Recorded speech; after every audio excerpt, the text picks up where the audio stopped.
Thank you. I also love logical thinking because that's the main way my brain works, but I can't math for shit. That is a mood. You won the boss battle, Art won basketball, and the poll says Royal Alchemist. Alright, sounds good on all accounts. Hank's in here too, but he's not up on the desk. He's busy hanging out on the floor, so we'll let him have his privacy. Alright, Royal Alchemist it is. Should I have it on game even? I feel like I should have it on chat for Royal Alchemist, but that's not really... Yeah, we'll have it on game.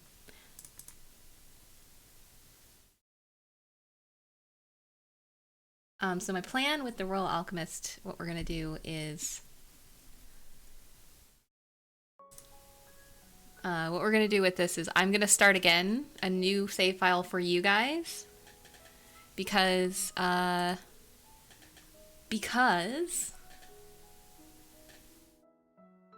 figured out at least how to survive the first main event. So I want to do my best and I want to show you guys that. And also because I want to pursue Serin because he's such a nerd. Also, there's kind of this like little bit blush-worthy little scene that he has with you at the beginning if you talk to him instead of the other people at the little banquet. And also because a lot of you weren't here yesterday and didn't get to see it, so yeah. We did, but I need to learn how to balance basketball better. Turns out if I make it so every winner gets 10 gold, the MVP still gets 100. Oh, jeez. Yeah, that makes sense, Effie. No worries. Yeah, let me change the game. I haven't done that yet.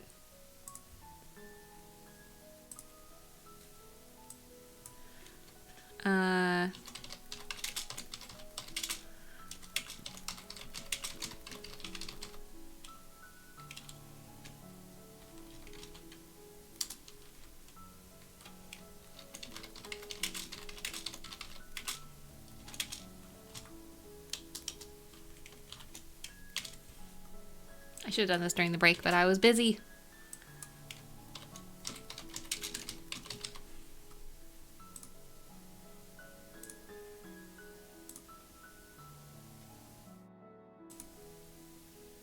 Okay.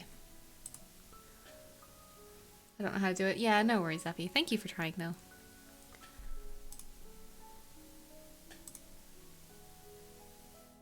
Put on full screen. Yeah, there we go. It still shows. Alright, good. But that's annoying.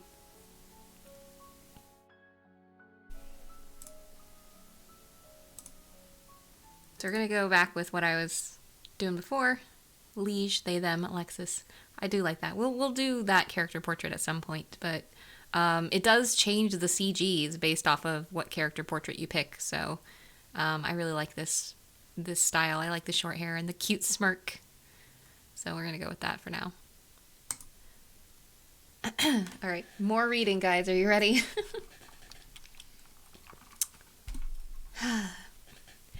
2 decades. We did this yesterday, but for people who weren't here, so we'll do it again. 2 decades ago, 2 decades into his reign, the first king of Eskia was assassinated. By the way, I skipped over this the first time because I wasn't really paying attention because I was reading out loud. It's the first king of Eskia. This guy is the first king of this country. This country is brand new. So it's only been around for 20 years. So Eskia is, and that's actually a big deal with the plot, as I've found so far in my own stuff. Also, hi Hank. You want to sit? Here, I'm going to move the keyboard so you can sit if you want. All right. 2 decades into his reign, the first king of Eskia was assassinated. With the succession thrown open and none of the 3 royal princes ready to take the throne, the king's brother had assumed the regency. Hey, Hank, that's my tea. You're... Don't!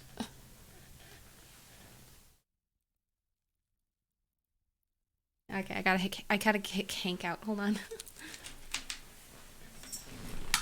Come on, buddy. Let's go.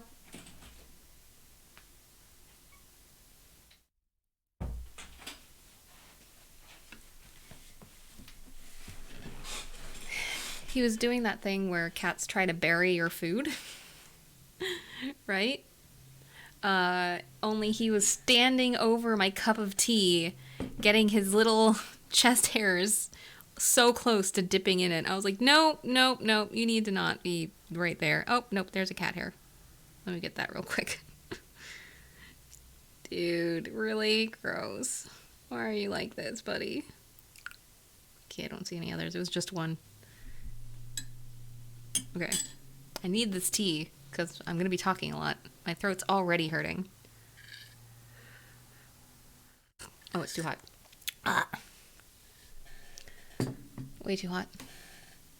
Kicking Hank out. I'm sorry. I just don't want him to burn himself, and I don't want him to get fur in my tea. All right. 2 decades ago, into his reign, the first king of Eschia was assassinated. With the succession thrown open, and none of the 3 royal princes ready to take the throne, the king's brother had assumed the regency. Hoping to guide the rightful heir to the throne, the regent has sought help from the High Council, a neutral and influential faction of powerful magicians. The delegate it has sent, however, isn't someone the Eschian aristocracy wishes. Isn't someone the... Oh, this sentence is so weird to me, so I'm going to rephrase it. The delegate it has sent, however, isn't someone the Eschian aristocracy wishes to have, for more reasons than meets the eye. You are the High Council's delegate and newly appointed tutor to the royal princes. The journey ahead is riddled with obstacles and murky intrigue and many dangers. Yep, alright. Choices carry consequences. Yay! Okay. So, I don't really want to read the whole thing again. It's a lot. Also, bye, Hank. Yeah, bye, Hank. He's a good boy, though. He'll come back. But we'll do it. We'll do it anyways. But when we start having to skip stuff, we won't. But since we're starting fresh for you guys, we'll do it this way. To a joyous venture and a happy end. My liege? Never mind. How much longer to Fostrax, Captain? At this rate, my liege, less than an hour. I nod and glance absent-mindedly out of the carriage window at the scenery flying by. The night lies black and heavy over the murky forest that looms on either side of the road. No trace of the waning crescent moon can be seen through the storm clouds gathering in the sky. The distant rumbling of the thunder mingles with the sound of the wind sighing through the rustling leaves. An hour, he says. Will the weather hold that long? Looks like a storm is about to break. Hard to say, my liege. We might just about make it in time. Perhaps we should have stayed overnight at that inn. Perhaps, my liege. The guard captain glances at me and casts a sheepish grin. Can't say we were sorry to leave that place behind, my men and I. We're all very keen to see home and a hearth again. Ah, yearning for the loving embrace of your wife, Captain? And to see my daughters, my liege. My youngest turned 3 this month. She... A sound akin to the stone splitting in two shatters the silence of the night. I bolt upright as the hairs on the back of my neck tingle with apprehension. What was that? Halt! Halt! The carriage jolts to a stop. Without a word, the captain rides on ahead to confer with the escort vanguard, leaving me to peer uneasily into the now ominous woods outside my window. Captain! Captain, I demand to know what's going on this instant. We're still trying to figure it out ourselves, my liege. Captain's face reappears by the window, a little pale and worried looking. I let out a breath I did not realize I was holding. Oh, Rem, by the way, yesterday, you didn't notice my poll. Rem is first amazing, second amazing, or third amazingness. Third option 1. Aw, I did not see that. Effie, you're too sweet. How dare you guys be sweet? None of the men saw anything out of the ordinary. I don't suppose you... No. Maybe it was the thunder? You may be right, my liege. Neither he or I sounded very convinced. Should we have the coachman press the horses to hurry a little, Captain? The sooner we reach the capital, the safer. Better, I mean. My sentiments exactly, my liege. I'm not doing voices today, guys. I can't. Maybe I can't. Maybe for some characters, but for the most part, we're just doing my normal voice. Because otherwise it just hurts too much. Turning his head, the captain rings out a series of orders, and with a jerk, the carriage starts moving again, this time at a briskish brisk. We've run into it. It's already here. The part where I can't read anymore. Briskish canter. I notice the guards are riding in a tighter ring around the carriage, and that a few now have hands brushing the pommels of their sabers. And you, my liege? I beg your pardon? Are you looking forward to meeting your princely charges? Oh. I offer a non-committal grunt. How can I look forward to meeting people I know next to nothing about? Come now, my liege, you're going to be the royal tutor to 3 princes of Eskia. It's an exalted position, even for a descendant of the famous Rosencreutz dynasty. I'm already fucking up. Surely you must be curious. So I am, but I try my best not to let it show. It wouldn't do for the royal tutor to appear nosy, or, heaven forbid, eager in front of a mere captain of the cavalry. Prince Serin sounds of the decent sort, by all accounts. A right gentleman is our Prince Serin, every inch a worthy successor to our late beloved king. Yes, but the slightest bit standoffish, perchance. One could say he acts out of touch with the people, but I won't do the honors. From what I've gathered, he doesn't appear to have the common touch that Prince Nazir does. Oh, no doubt about it, the commoners love the good Prince Nazir. A fine, dashing fellow who sweeps you right off your feet if he has the mind to do so. If he has the mind to. But I hear he has many things occupying his mind these days. Unfortunately so, my liege. Seems to spend his days lounging around taverns, singing with troubadours and hiding from moneylenders like a vagabond. He could spare to be a bit more like his brothers, Prince Serin and Prince Aurelius. What is your opinion of him, Captain? For a moment or two I watched the guard captain's moustache bristle noiselessly. After some thought, he slowly replies, Well, my liege, one doesn't like to blow one's own trumpet, you know. But back in my younger years of fresh-faced cornetcy, I was a deft chess player.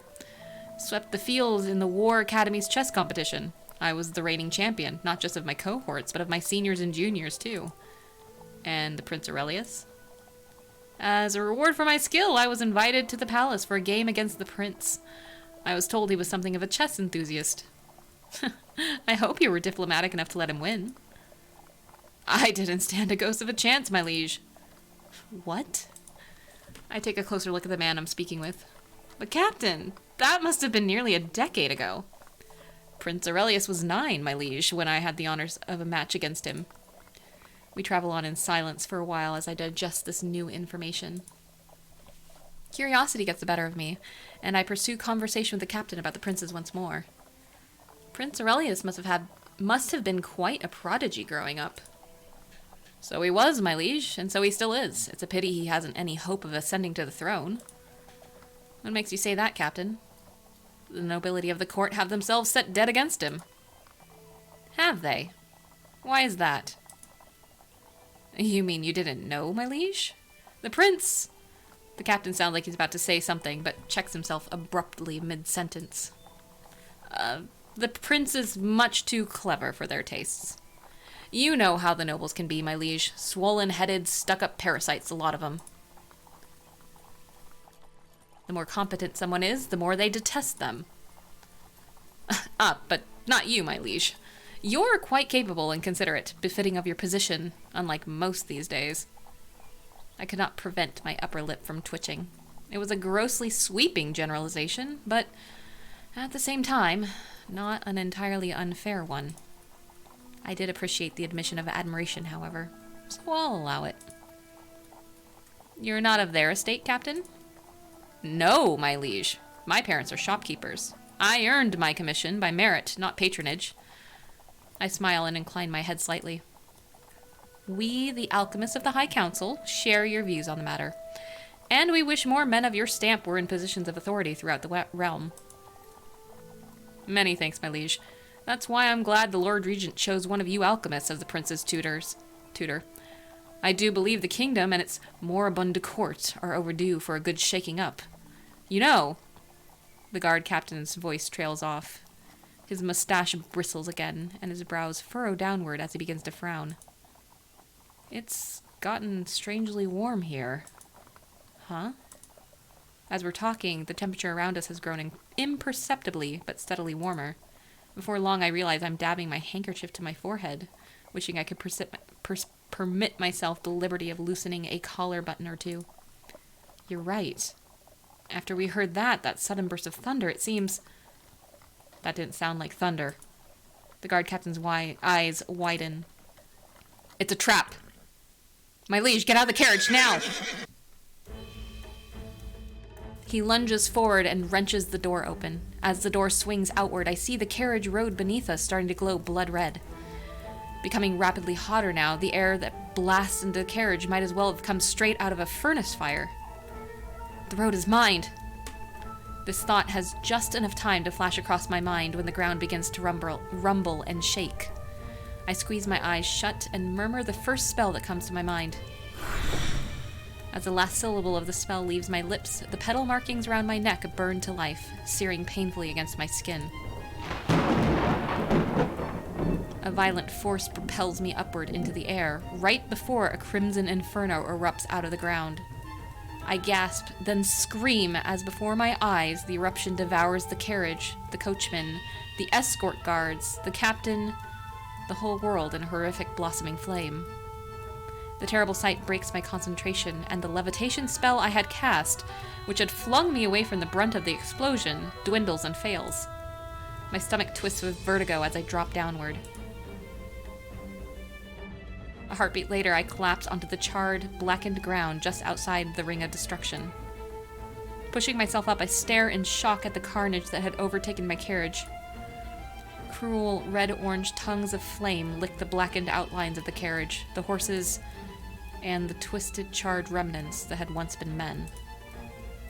If not for the warning of the captain, and the split second that allowed me to mutter their spell, I would have been one of them. The best NPC died again, I know! Did we get them? Don't know. What do they look like? Pretty much like a human-shaped charcoal now. Same as the rest of this lot.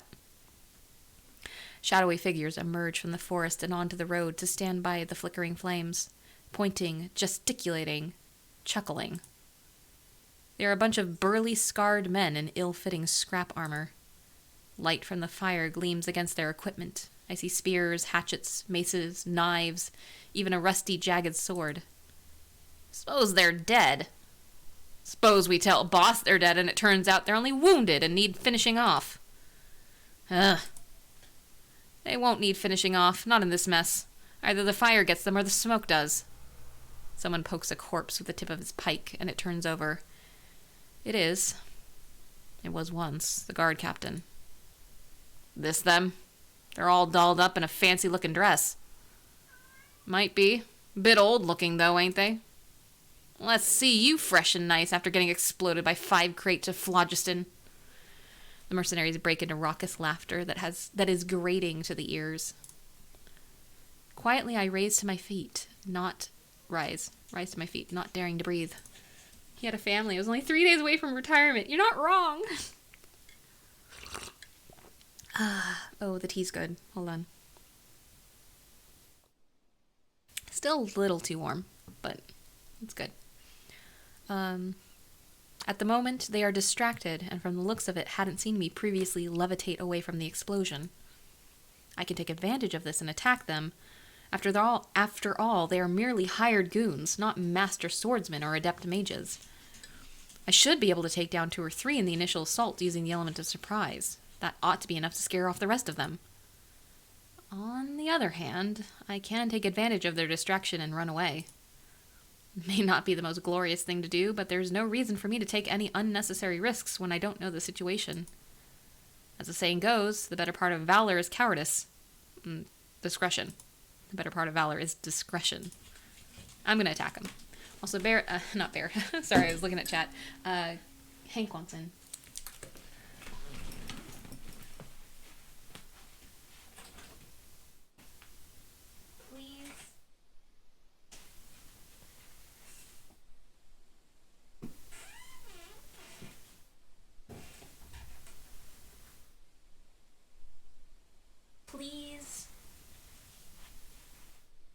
Don't put your paw in my tea. I'm not at your door scratching, no. Well, glad to hear it. That would be a little strange, because I'm pretty sure you know how to use a doorknob. What are you doing, Hank? What are you doing, Hank? What are you doing?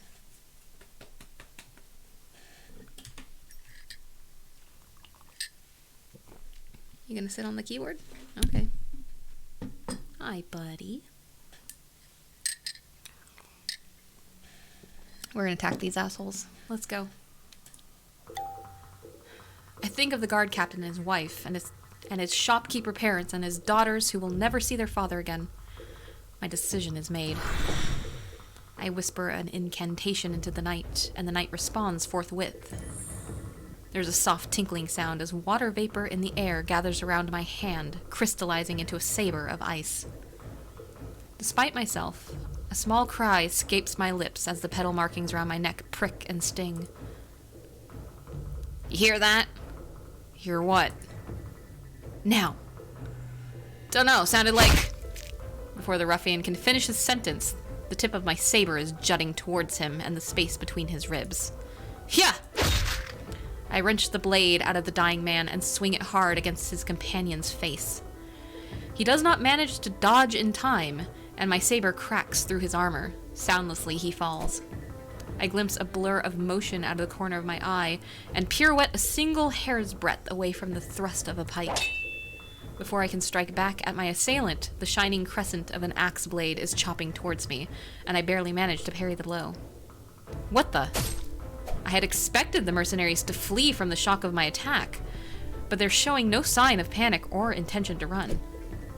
In fact, far from panicking, they seem unnaturally eager to see their dark business through to its ghastly end. The mercenaries surround me in an ever-tightening semicircle. Steadily and relentlessly, I am forced back towards the forest. Blow after blow rains down, merciless and inexorable.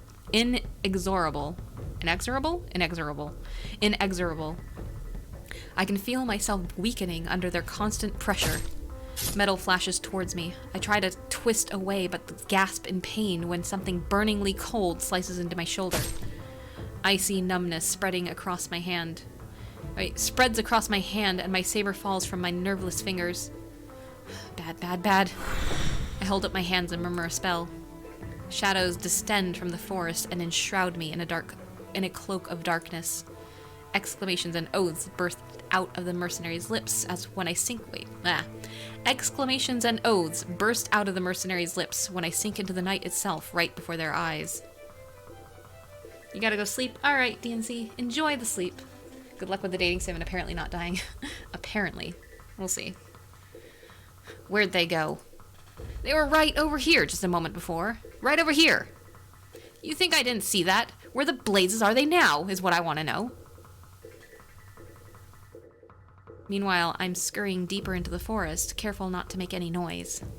Look here. What? Blood.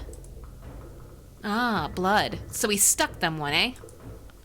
Not properly, but it is their blood, isn't it? Ugh. We follow their blood and it leads us to them, see? When we find them, then we stick them one, and this time there's no running. I curse under my breath and press my palm harder against my shoulder, but it's no use. I simply haven't the time or the means to stop the bleeding. Behind me, I hear the stamping of their boots growing louder with each step. They are trained and hardened fighters, well used to physical exertion, whereas I'm an alchemist, more accustomed to poring over manuscripts and casting spells than running. Or sword fighting, for that matter. Unless a miracle happens, and soon, this is going to be one unequal and very short hunt. Oof.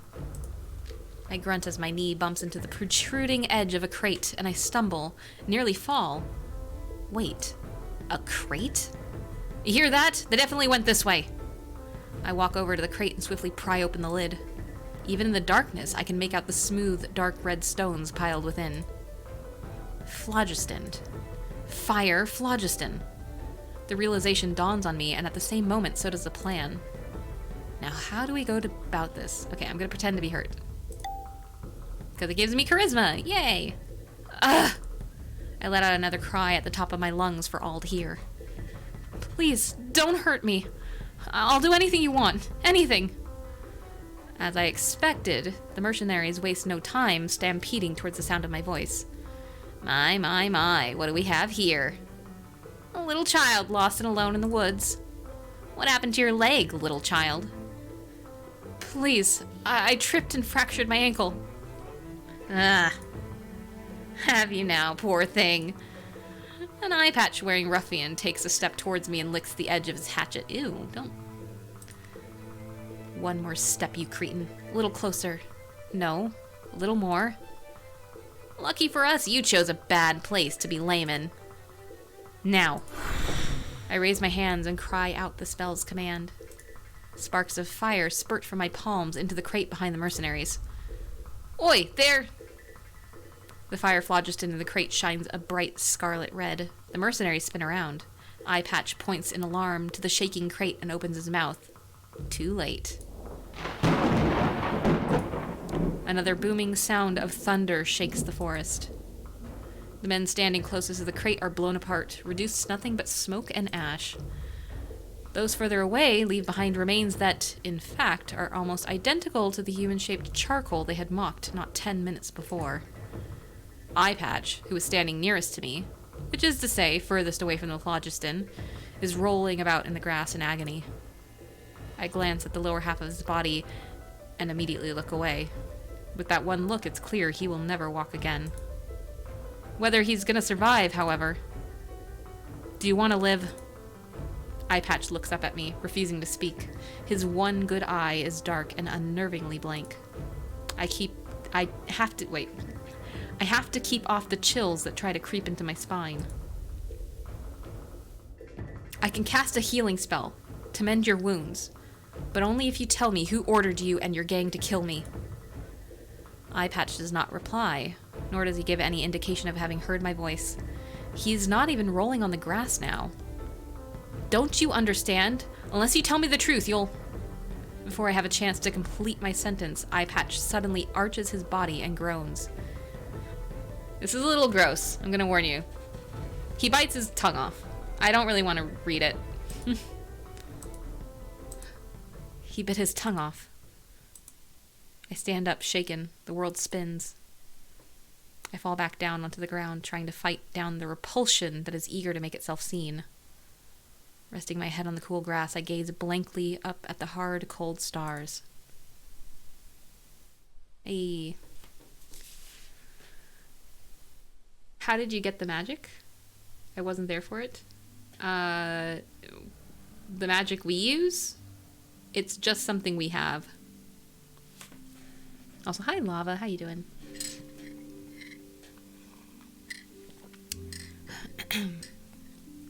The proud high walls of Fostrax thrust into the azure sky as its battlement shines a blinding white in the splendor of the meridian sun. I am hurt, hungry, and tired to the bone. Yet I cannot help but feel a stir of awe as I take in the breathtaking sight. I nudge my palfrey onto the main thoroughfare, squeezing through the throngs of townsfolk and livestock. At this very moment, I should be in the castle, soon to be confirmed by the Lord Regent as tutor to the princes before the estates of the realm. Can't stay long, wanted to say hi. Well, hi. Instead, I look at my tattered, singed clothes and the ragged palfrey I had bought for an exorbitant price at an outlying farm this morning, and woe at the misfortune.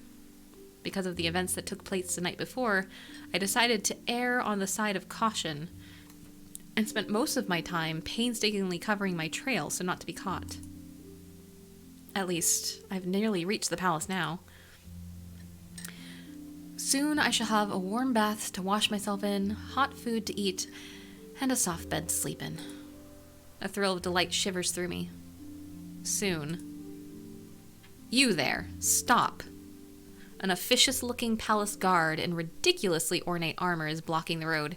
He glares at me and waggles his spear in front of my nose. What do you think you're doing, vagrant? I'm on my way to the palace? They're on their way to the palace! Squinting his eyes, he proceeds to shriek with laughter. The other two guards behind him let out a titter, and one of them makes a rude gesture at me with his hand. The palace, street rat, only admits people of quality. Be so good as to scamper back into the sewer from whence you came before I skewer you. There's a lot of things that sound very similar, and they're hard to read. Sewer, skewer.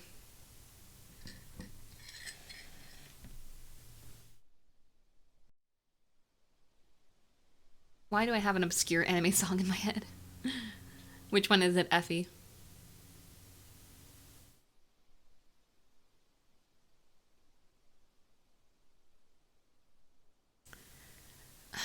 Pardon me? You're making a terrible mistake here. I am here to serve as a tutor to the princes by instruction of His Excellency the Lord Regent. Ha! And I'm the High Queen of Corsica, here to join the late king's harem. This witticism provokes another shrill outburst of merriment. I can already feel my patience rapidly wearing thin. My lips purse on instinct, while trying to be civil. I can't help but glare at the guard. Despite never having been awarded a patent of nobility and never having sought one, my house is still recognized among the ranks of aristocracy. And as a representative of the council, I do not have to stand here and bear this idiocy. I had been ambushed by assassins, my carriage was destroyed, and my escort was killed. I myself barely escaped the slaughter. So it's not the sewers you came from, but the asylum. You don't know. Aw, that sucks. When you don't know what you want to hear, you have the music in your head, but you can't name it. I am neither insane nor lying. No? Then I suppose I'd better let you pass, hadn't I? He moves a step aside, but stops mid-motion, as if remembering something. Oh, you said you're to be the prince's tutor, as I recall. You recall correctly. Then you will no doubt have the Lord Regent's letter of appointment hidden among the rags you're wearing. The letter of appointment. I feel my heart sinking. As ordered by the council, my appointment was to be kept hidden until my arrival due to security reasons. Alas, I had totally forgotten about the letter. I'm afraid I've lost it. Oh, what an awful and utterly unexpected surprise. The letter was in the carriage, but... Get out of my sight before I gut you like a hog, imbecile. How dare you? I warn you not to take liberties. You warn me. Do you know who I am, maggot? Do you know who my father is? I can whip you like a cur in the streets. I can make you lick the dirt from my boots. I can cut you to pieces and feed you to my hounds, and no one will so much as blink. Don't you dare warn me. You unspeakable lowlife. The tip of his spear taunts me as it wavers and glints. Suddenly, the guard freezes. His mouth snaps shut, and he stiffens to a salute. Is something the matter, Hagen? And it's the pretty guy. The music comes back just for this. It's Serin. As if we were hanging in the gallows first. A young man makes his way up beside me with a small smile resting about his lips. The first thing that strikes me about him are his eyes. Beautiful and almond-shaped, they peer out into the world from under carefully hooded lids. Staring keen and guarded, those eyes take in everything and give nothing out in return. His dark cape rustles with every elegant move, and the sound of something small and sonorous follows him. Eventually, I noticed it coming from his golden earrings.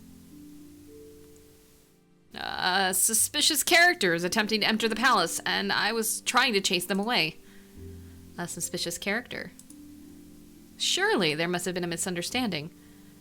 Pardon me, I don't believe we've had the honor.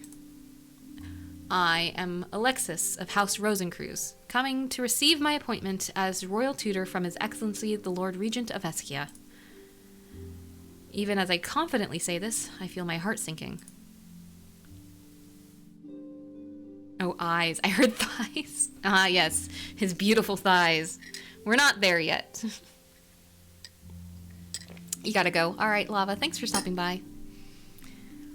The young nobleman seems both friendly and influential, but there is no reason why he would be any more likely to believe these words from a haggard, disreputable-looking stranger like me than the palace guard. Against all odds, the youth merely inclines his head slightly. It's a pleasure to meet you, my liege. Please, allow me to introduce my brothers. He half turns and makes a graceful motion with his hand, and for the first time I notice the two youths standing behind him. This is Nazir. One of them looks up, running his fingers through his hair and behind his ear, and meets my eyes with a playful wink, with his braid sliding over his cape ever so slightly. How do you do? And this is Aurelius. I take a glance at the nobleman's other companion. Beautiful, dark hair gracefully falls to his hips. Fuck you, Aurelius. You're so pretty, but you're such an asshole. Anyways, sorry. Highlighting the fairest complexion I've ever laid eyes on. In short, he is striking, but in the most ethereal and haunting sense of the word. Aurelius holds my gaze for half a second and then glances away. The impenetrable expression on his face is unchanged. And I am Serin, prince of our fair Eskia, like my brothers before you, and very much at your service. He lowers his head in a courtly bow, not entirely devoid of irony, as realization finally dawns on me. They're the princes. All right, I'm going to have him help me with the guard. Because I want that charisma. I say, you're not really Prince Serin, are you? He looks at me and I can see the surprise in his eyes. I assure you I am. Thank goodness. I lament in an overly dramatic sigh, surprising myself with how much energy I still seem to have. Look, this blockhead here is refusing to let me enter the palace. Prince Serin tries to look pained, but I suspect he is trying even harder not to smile while Nazir deliberately lets out a chuckle. I have to use everything in my power not to get flustered by the reactions. I am having the worst luck of my entire life thus far. I'm sure Hagen is only attempting to perform his duty. We really should be applauding his zeal in reforming himself so quickly after he was found in a brothel while on patrol. Nazir. By me. Nazir. Sorry, sir. Nazir smirks, looking not the least bit apologetic. Your Highness, you don't seriously believe the ramblings of this character. But I do. Can you not see these, Hagen? Prince Serin inclines his head ever so slightly in the direction of my neck. Understanding his intentions, I loosen my collar a bit, revealing the petal markings. The little eyes... Oh, go away! There's a bug that just flew into my face. Why? Okay, it's gone. The little eyes of the palace guard squint again, his lips working silently. These petal birthmarks are the birthright of every Rosencreuse, and a symbol of their unique magic, their affinity for all 6 elements of magic. This person is indeed the royal tutor, and our uncle, the Lord Regent, most anxiously desires to meet them. But, Your Highness, they haven't got the letter of... I vouch for them. In his response, there resides the faintest hint of steel within his silky smooth voice. The palace guard blanches, even though Prince Serin's external demeanor does not alter. The bug wanted to see the game. Let them see. I love the path romance visual novels go about suddenly a bunch of pretty people show up and have interest in us, right? Never gonna happen in real life. Might as well get it in games. Lowering his head, he obediently stands aside. Serin turns to me with a gentle smile. This way, my liege, if you will allow me. I smile back and, falling in step alongside the prince, finally walk toward the towering arched gates and into the great sprawling palace of Fostrax. Hey, we got grimoire stuff. Prince Serin takes me past the garden forecourt and into a sumptuously appointed antechamber, within one of the palace's wings. I hope you will forgive poor Hagen. He is new to his job and clearly requires a great deal more, Manners. Self-preservation. Intelligence. Pedigree. Polish? Just so. Polish. Here's to hoping poor Hagen gains it quickly. And before he challenges another Rosencreutz or some nobility that are less gracious about letting him walk after crossing them. I am afraid I must take my leave. There are preparations I have to make for the state dinner, so the palace staff will attend to your needs from this point on today. Thank you so much for helping me, Your Highness. It was my pleasure. He nods politely and leaves the antechamber. The moment he steps outside, a dozen maidservants and butlers stream into the room as if summoned out of thin air. Truly, my thanks for your assistance cannot be fully articulated into words, Serin. I aim the thought of gratitude after the good prince, as a pretty maid in a frilly dress leads me gently by the arm to what she assures me will be the fanciest bath I've ever seen in my life. The remainder of the afternoon passes in an indistinct blur. I am conducted into a luxurious bath of scented soap and multicolored bubbles, where I, at last, wash off the ashes and blood in the steaming hot water. When I step out of the bath, my clothes are laid neatly out on the bed, crisp and clean, next to a large white towel still warm in the sun. A maidservant enters the chamber the moment I finish dressing, carrying a tray laden with pastries, fruit, and piping hot tea. As I sit on a fur-lined couch nibbling a buttery scone. Scone? I almost said sconce. Don't nibble on the sconce. That'll break your teeth. Scone. And savoring the rich... Oh, God, I want a scone now. Damn it, that would be great. Cranberry. Cranberry scones are amazing, and I want one. I should make one. I should make scones. Let's quit the stream and go bake. Savoring the rich herbal aroma left by the scalding tea, the nightmarish events of the previous night seem to disappear. But the respite does not last long. Respite? Respite? I think it's respite.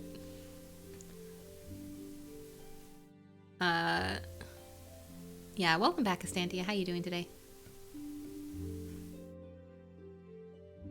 I got the VPN for work working. Nice. Is there a poll? I didn't know there was a poll going. What is the poll? For science, will Rem notice this poll?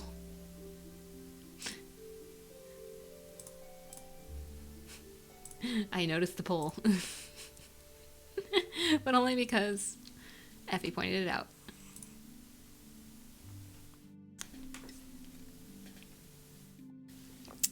This tea is helping. The tea helps. A somber butler in an immaculate black suit soon glides into the room and announces in a funereal tone that this evening's state dinner, in honor of the High Council, is about to begin. Hi, Ninja Rex. How you doing? Or I should say Ninja Rex. There we go. I see you're still on. Yeah. We died in Mass Effect.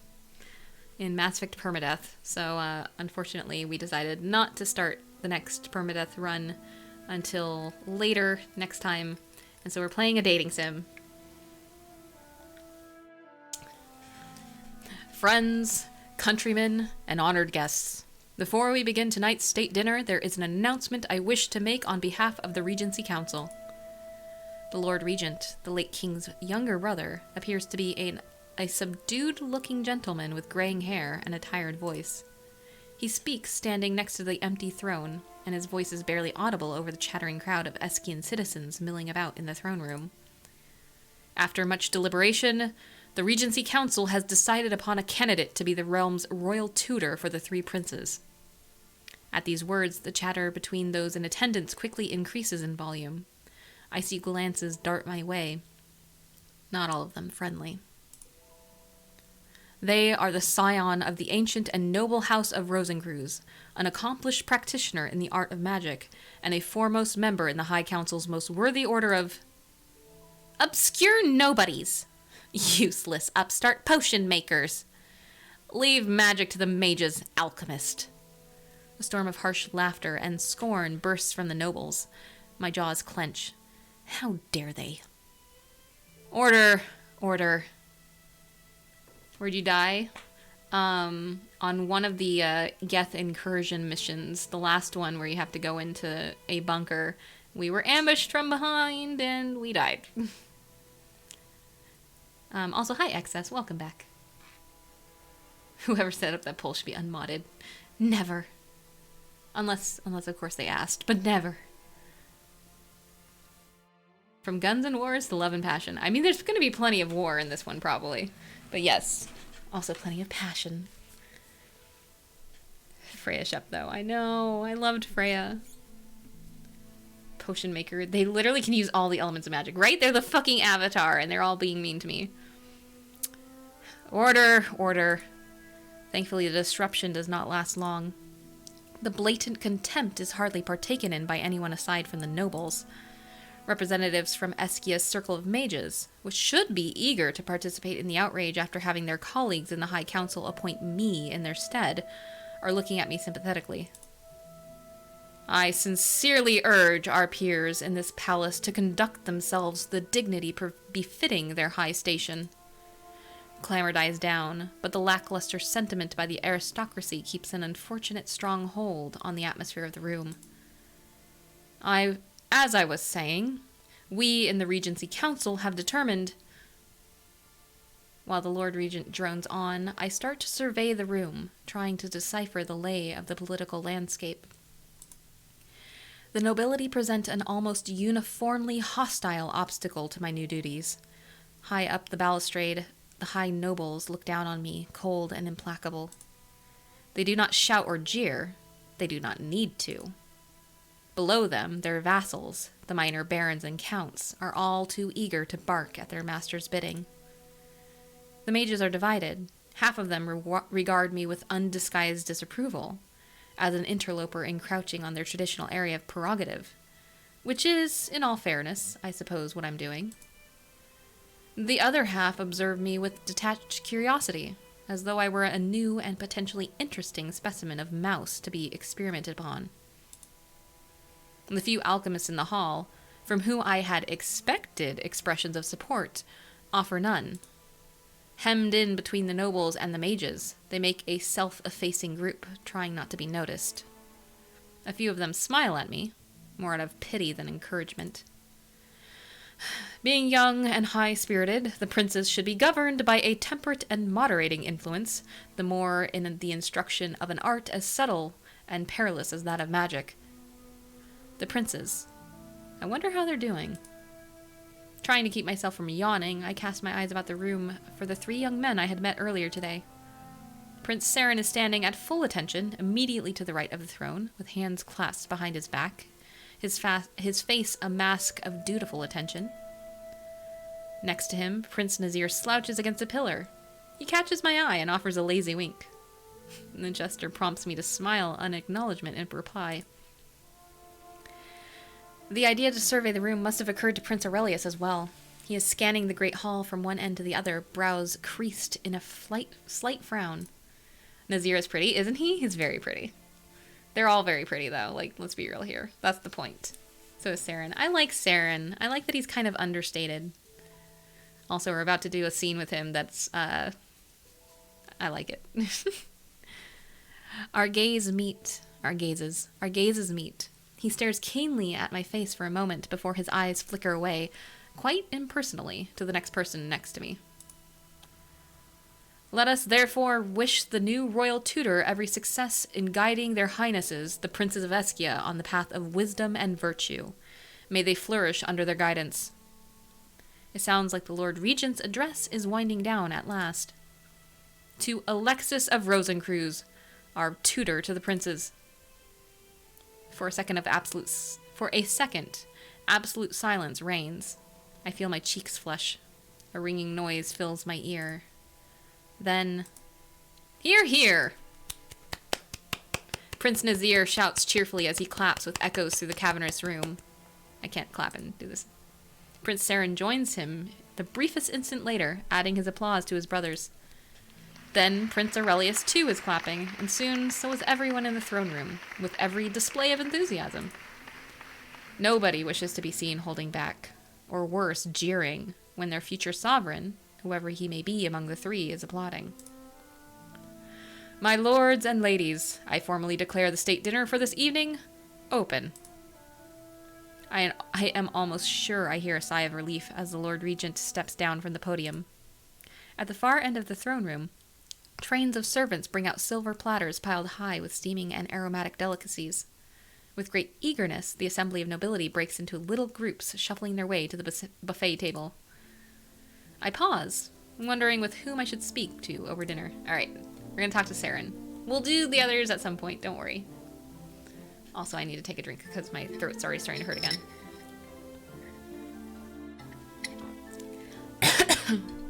Clearly it's not flashy enough, yeah. It's a bunch of pretty people. We're all pretty in visual novel games. The princes give no fucks, right? Prince Serin is surrounded by a clique of high nobles. I was about to look for someone else, but to my surprise, we lock eyes, and he flashes me a smile before gracefully excusing himself from the gathering around him. Good evening, Master Rosencruz. To what do I owe the pleasure? I want to say thank you again for saving me from that palace guard today. Not at all. I have no doubt that you would have been able to reason with Hagen without my interruption. The only reason I might have made Hagen see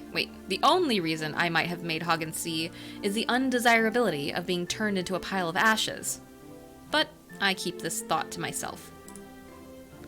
You were very observant to have noticed the petal markings on my neck. Anyone is capable of Anyone is capable of noticing things they know beforehand to look out for. I don't like this sentence.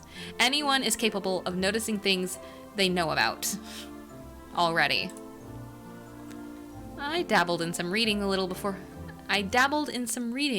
about the history of your lineage, you know.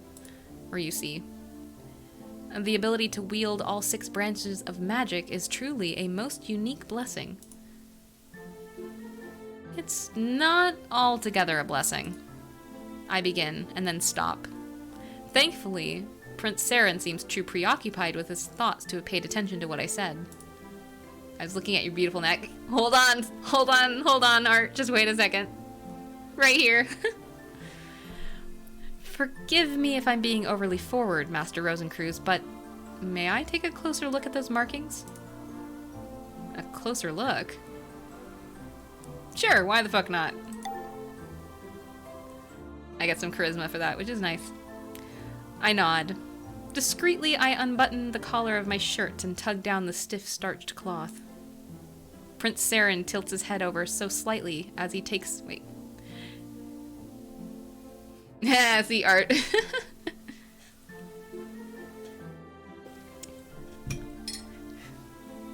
It's TOS time. No, it's not. He looked us up. Yeah, he's a politician. I mean, wouldn't you want to make sure that whoever's coming to be a part of your royal household is gonna be someone you know about? Prince Serin tilts his head ever so slightly as he takes a peek at my neck, while at the same time moving to position his body between myself and the crowd so that no one can see what we're doing. They're beautiful. Thanks. A single stutter of reply barely manages to escape my breath. Even though the prince doesn't invade my personal space beyond looking, his penetrating gaze... What a naughty prince, right? This is way better than our fucking 30-minute wine cleanup interaction with Aurelius. Even though the prince doesn't invade my personal space beyond looking, his penetrating gaze suddenly feels very intimate, and my cheeks start to feel feverish. Within this proximity, I can make out a faint herbal fragrance. His scent differs greatly from something you would have expected of a noble to wear, but strangely, its calming nature suits Prince Serin's gentle demeanor more than anything I could have imagined. How much more stunning they must look when they're glowing. Internal gay panic, guys. Internal gay panic.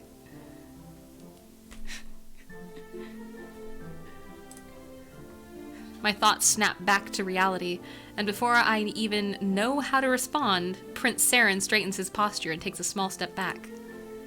Thank you for showing them to me, Master Rosencruz. It's okay. I button up the collar again, fighting to keep myself from blushing too obviously. By the way, Master Rosencruz is a little formal, don't you think? You are older than me, after all. I would prefer if you'd call me Alexis. But you're my tutor, and I ought to... I am your tutor, and as such, I'm ordering you to call me by my given name. The prince looks taken aback for a moment, but smiles, but a smile soon graces his lips. Very well. I shall try to get used to doing that, Alexis. He straightens up and motions towards the group of nobles he had left. Pardon me, Alexis, but duty obliges me to reconvene with my peers for the rest of the evening. This is likely the last time I will be able to meet you tonight. Would you mind? Of course not. I suppose I'll see you around. Smooth, Alexis, smooth. Not like you hadn't just established you were his tutor or anything moments ago. I certainly hope so. I can usually be found in the palace library if you ever happen to desire my company. With another faint smile and a courtly bow, Prince Serin takes his leave and makes his way back to the gathering of nobles. There's nothing internal about that gay panic, right? I take my leave from the estate dinner as soon as it's polite to do so. I haven't had a wink of sleep since the night before last, and the effects are starting to take their toll on me. By the time I reach my room, my eyes feel incredibly dry from trying to keep them open. I pry my clothes off and change into a nightgown, finally collapsing onto bed. Without missing a beat, darkness engulfs me. Okay, hold on. Hi, Hank. Do you guys want a Hank cam real quick? I'm going to save because we got quite a bit. So this is my other save data. So we're going to put the save for this run on page 3. So don't let me forget. It's on page 3. Let's see if I can do a Hank cam real quick.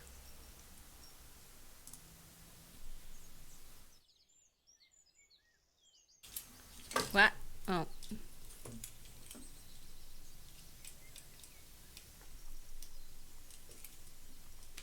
Nope. Hi, buddy. No. Why did you get scratchy? Why'd you get so itchy? You know, as soon as you guys. He's so mean.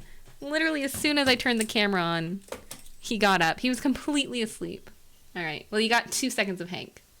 I hope you're happy. Do you want out, buddy? Let me kick him out. Come on, bud. Let's go.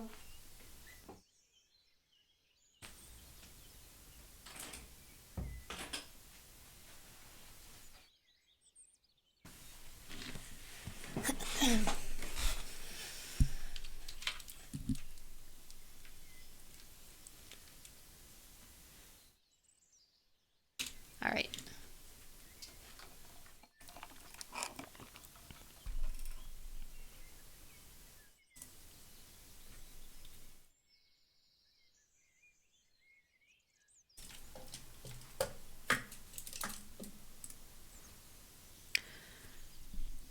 Lotus? The rich but calming aroma of lotus flower pervades the room. I groan as I push myself upright, blinking through the cobwebs of sleep. A slim hand places a steaming cup of tea onto the end table beside me. I take a sip, savoring the slightly bitter aftertaste.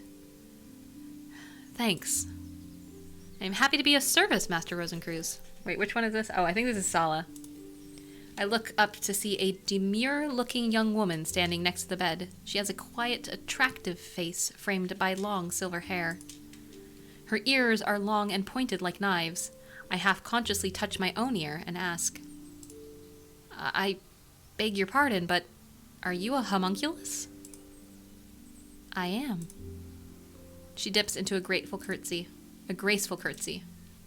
Being magical creatures shaped from all 6 elements of magic, homunculi are very rare even within the High Council. My father, the Council's most skillful alchemist, had once tried to make a homunculus. He called him Tobermory, sleek and gray, indistinguishable from a kitten, apart from the fact that he speaks in human tongues. That alone had taken all his attention and energy for an entire year.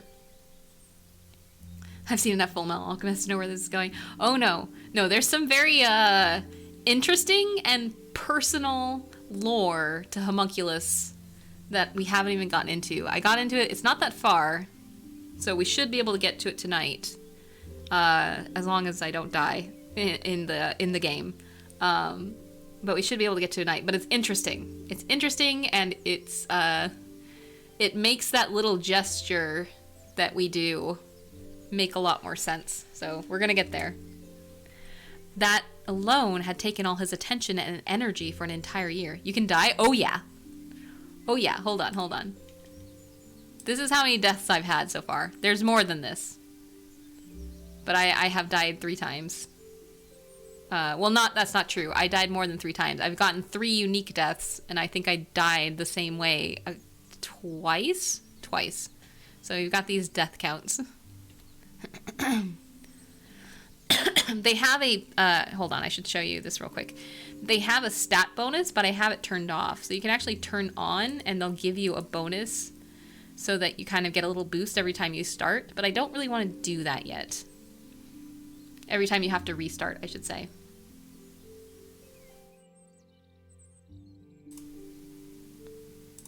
If FMA Discourse pops into the chat, I'm going to leave. I mean, I haven't seen Brotherhood, and I barely remember most of the first one, so I can't discourse about anything.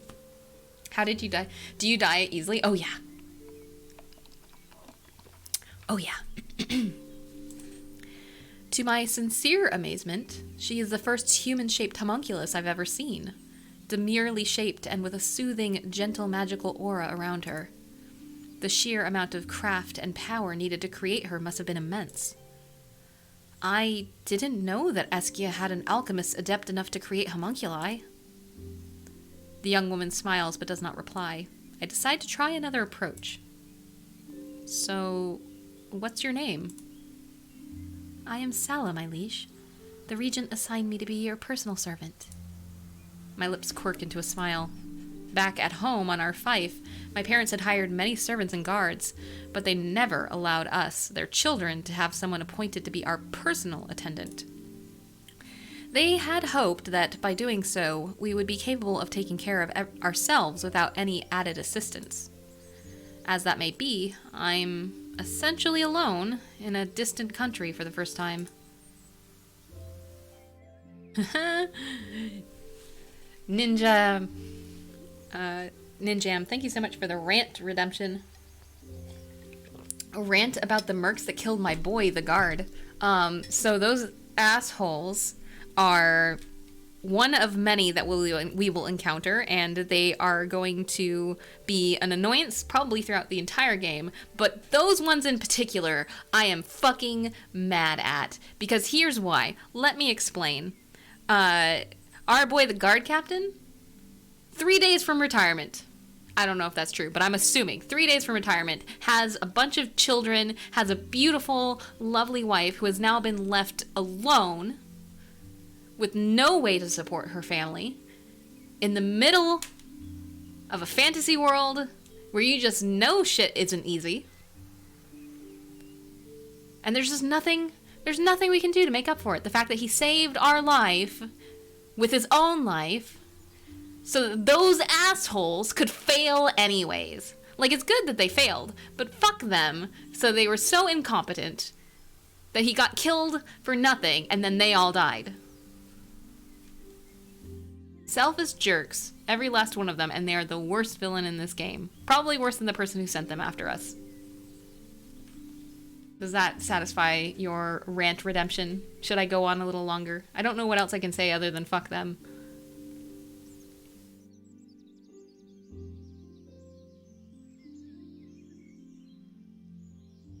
Did you just trip over a rock and break? No. This is a good rant? Okay, good. And the prospect of having someone familiar with this environment is more welcome than I'm disposed to admit. Did the Regent assign me to any... Wait, did the Regent assign me any other servants I should know about? Yes, there's... Just then, a knock comes on the door. A debonair man pushes it open and swaggers into the room. Again, the character art doesn't match this swagger, but I'll believe them. Master Rosencruz, my deepest apologies. I was held up by a measly bit of business with the Treasury. And you are? Raphael, at your service, Master Rosencruz. Sala and I will personally oversee that you are well taken care of. I can bathe and dress on my own. Sometimes I can even wake up on my own. I let out a grin along with my last jab.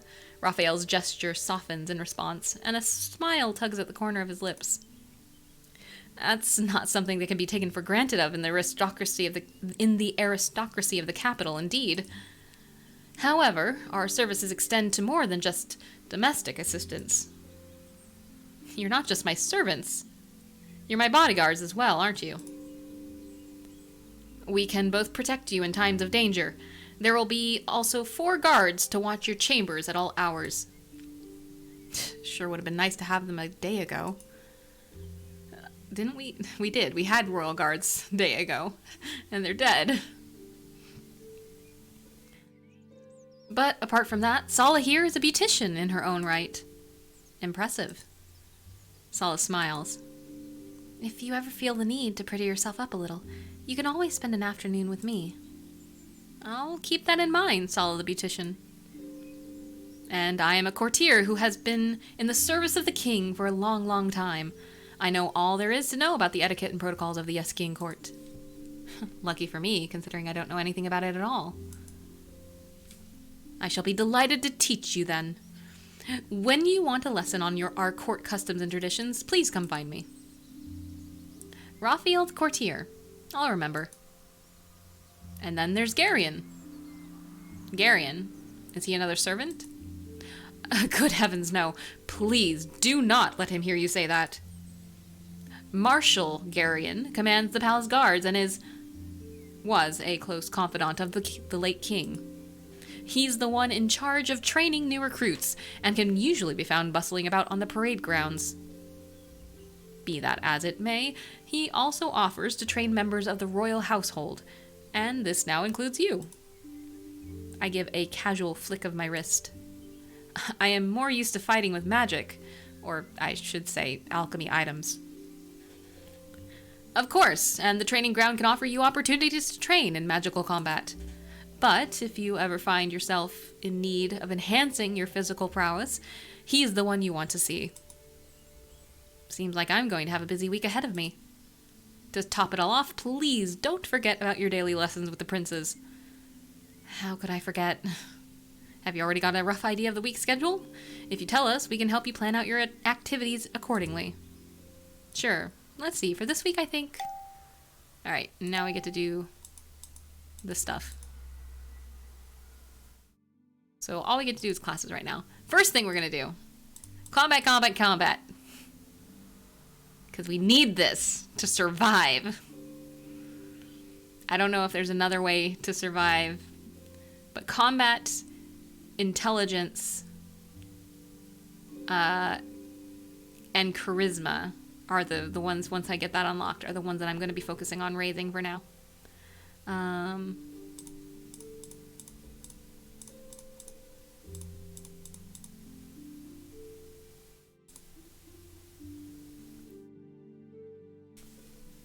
Did I miss a mass bomb? Unfortunately. It's okay. Effie can always do another one. I'm now sad.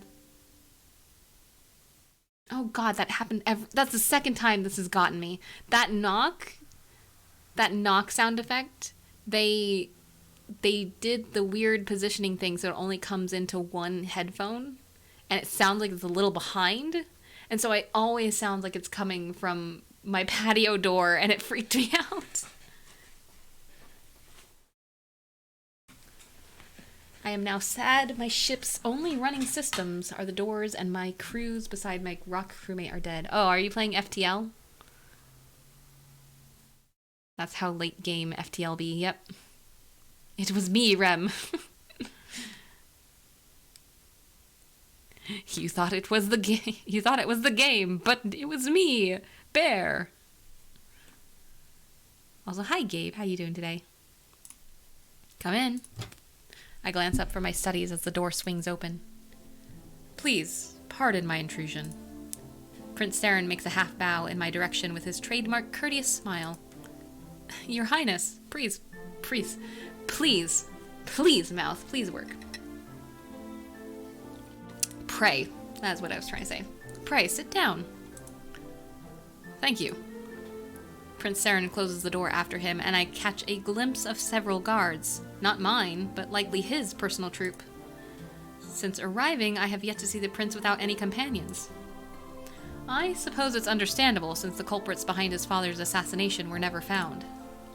Pulling out the chair across from me, he takes a seat. This prompts me to look around, suddenly realizing I don't have anything to offer him.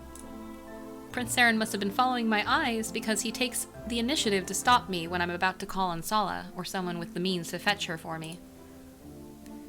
Please, no need to trouble yourself. I look at him as I proceed to settle down again. He smiles at me warmly, showing no indication that it was a mere courtesy. I find myself unable to keep from smiling back. To what do I owe the pleasure, Your Highness? My throat's going.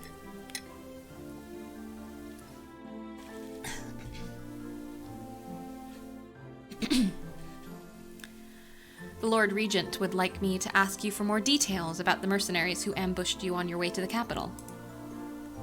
He was most disturbed by this unnerving and unforeseeable breach of security so near the heart of the kingdom, and to a person as important to us as you, of course. I am touched by his concern for my welfare. Would this be a convenient time for you, Master Rosencruz? It's Alexis, remember?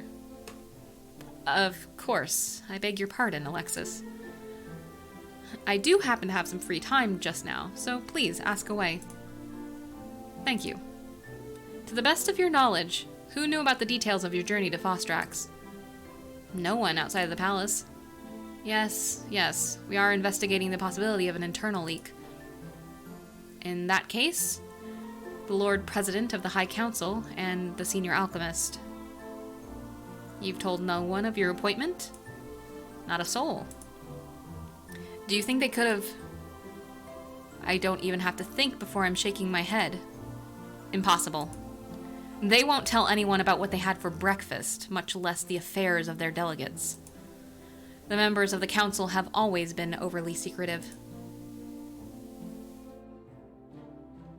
Did you get to choose the gender? Yeah, you get to choose your pronouns, and you also get to choose your player portrait. That was one of the reasons why I had to bear with that rude palace guard in the first place. I see. In that case, what was the earliest forewarning you received of the ambush? My lips purse and I close my eyes, trying to recall more details of that night.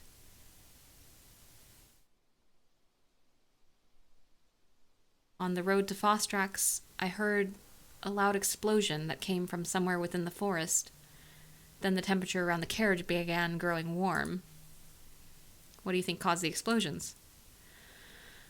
Perhaps it was a way to remotely detonate the phlogiston mines beneath the road? Or maybe one of the caches was misplaced and exploded earlier than planned. However, due to the discoveries I found later in the forest, I know the mercenaries had not finished their work when my carriage came to the ambush site. They didn't expect me to show up so early, since I was supposed to spend the night at the inn. They knew even about that. I nod. It was a coincidence, and maybe just the right amount of luck. It was the only reason I managed to escape alive.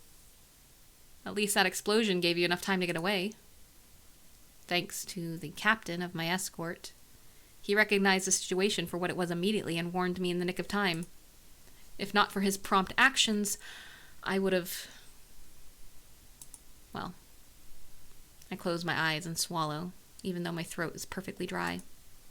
The hellish vision of the inferno, the broiling, horrifying horrific waves of heat. Worst of all, those piteous charred people lying twisted and broken about the devastated remains of the carriage. Afterwards, the mercenaries came to examine their handiwork. I attacked them, hoping to take them by surprise. That was remarkably brave of you. Brave. Perhaps. More like remarkably reckless. I soon found myself overmatched and fled to the forest. Thankfully, I bumped into a crate of unused phlogiston. Then, using myself as bait, I lured the remaining mercenaries to the crate before detonating it. And that was the end of that. I reopened my eyes. My hands, I noticed, were balled into fists, and I forced myself to unclench them. You were not able to take any of them alive. That's what scared me the most, Your Highness. After I defeated the mercenaries, when I tried to question them, they brutally killed themselves right in front of me. I'll never forget those empty, doll-like eyes. For this reason, I suspect the person who employed them is somehow able to control their minds to an extent. That's disturbing, to say the least. I'm awfully sorry they put you through that. Prince Serin's face turns a touch paler, filled with genuine concern and sorrow after I finish recounting my experience with the ambush. He sounds as though he's trying to comfort me, yet he looks as though he needs some comforting himself. Thank you for telling me the tale of your harrowing encounter. You have my word that the utmost precaution will be taken to ensure that this does not happen in the future. Alright, well, we'll play it down. It's fine. Aiming to reassure the prince, I muster a smile and look at him. For the first time, a series of raw and intense emotions resonate in his eyes. Please don't worry, Your Highness. The ambush probably sounds a lot worse than it actually was. As if seeing right through me, his brows incline and the crease of his smile droops slightly. I appreciate your concerns on my behalf, but I assure you I am fully aware of how dangerous the situation was, and how violent it can unexpectedly become. My lips pursed. The prince must have suffered a great deal more, as I faintly recall, when his father was ambushed and died at the hands of mysterious assassins. I can't talk anymore. It's gone.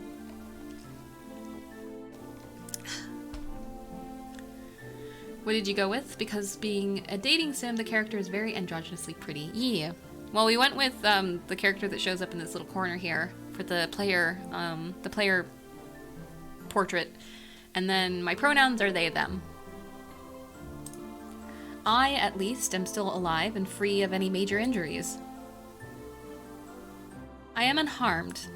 There's no need to be overly concerned about it. A single ambush, however limited in scope, carries significant implications for the safety of my subjects and the security of the kingdom. The king-to-be should never be shielded from the reality of his kingdom, no matter how unpleasant that reality might be. I'm not sure what kind of expression I must be wearing. The prince looks at me for a moment before leaning forward and gently places a hand on mine.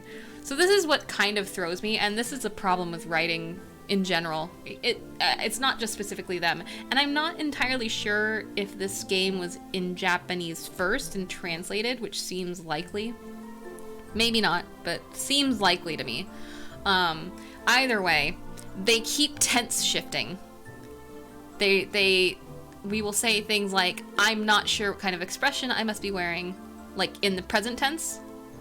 And like saying things like, oh, he looks at me for a moment before leaning forward and gently placing hands on mine. But then we have other sentences where it's past tense.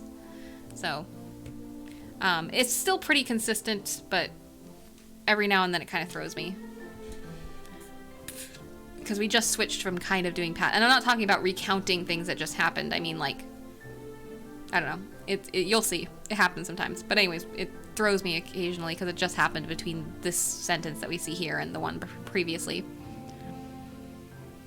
The prince looks at me for a moment before leaning forwards and gently placing his hand on mine.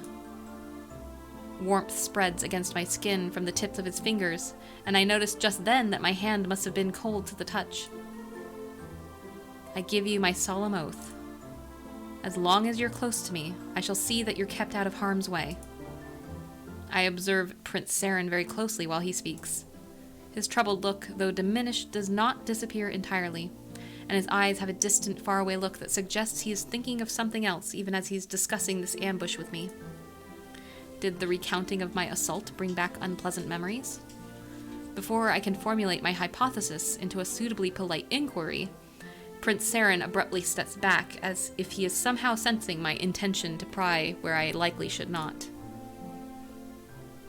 I'm very bad at tense shifting. Yeah, it's very, very common. It doesn't mean someone's a bad writer. It just happens, you know, especially when you're doing it in the first person. They offered they, them pronouns. Yes, not only they, them pronouns, but instead of being called lord or lady, we have the option of being called liege. So they'll say things like my liege instead of my lord or my lady, and that makes me very happy. Thank you for your time, Master Rosencruz. I sigh, but decide not to force the issue again. Seems like I'm going to be Master Rosencruz for a little while longer. It was a pleasure, Your Highness. Good day. Prince Serin nods his head and leaves. Or goes to leave. He pauses when he reaches the door and turns back to face me. Your Highness? I would like to tell you that I'm very thankful you got away from the ambush unscathed. There's a soft undertone in his voice that makes me think he said those words out of more than mere etiquette. Thank you, Your Highness. Prince Serin nods again and silently closes the door behind him. Can you hear that noise behind me? Alright. Combat, combat, combat. Maybe throw some intelligence in there. Hold on, let me look at my grimoire. Where am I at combat? Yeah, we need some more intelligence. We're kind of dumb right now.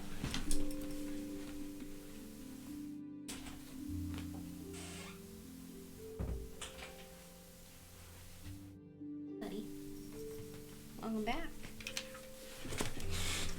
15, 16, 5, and everything else is 0. Hi, buddy. You want to say hi? No, you want to eat my microphone?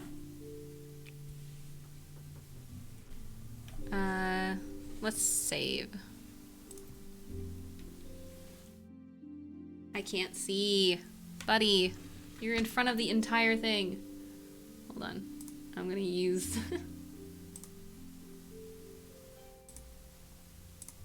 I'm using OBS because I can't see the actual screen. Buddy, what are you doing? No! Oh, okay, it's fine. Don't knock my water over, please. Why are you knocking everything over? My dude, what are we doing?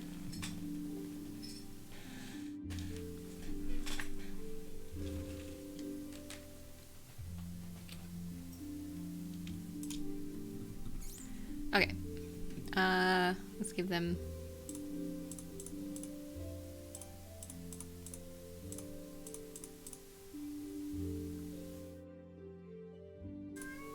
What? You just got let in! You want out already? He wants out already.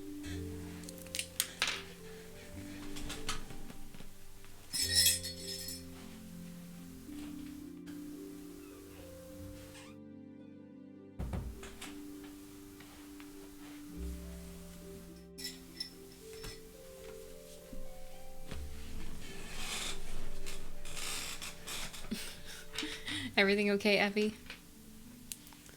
Okay. Writing in the first person present tense is a pain in the ass. Yeah, it's really awkward.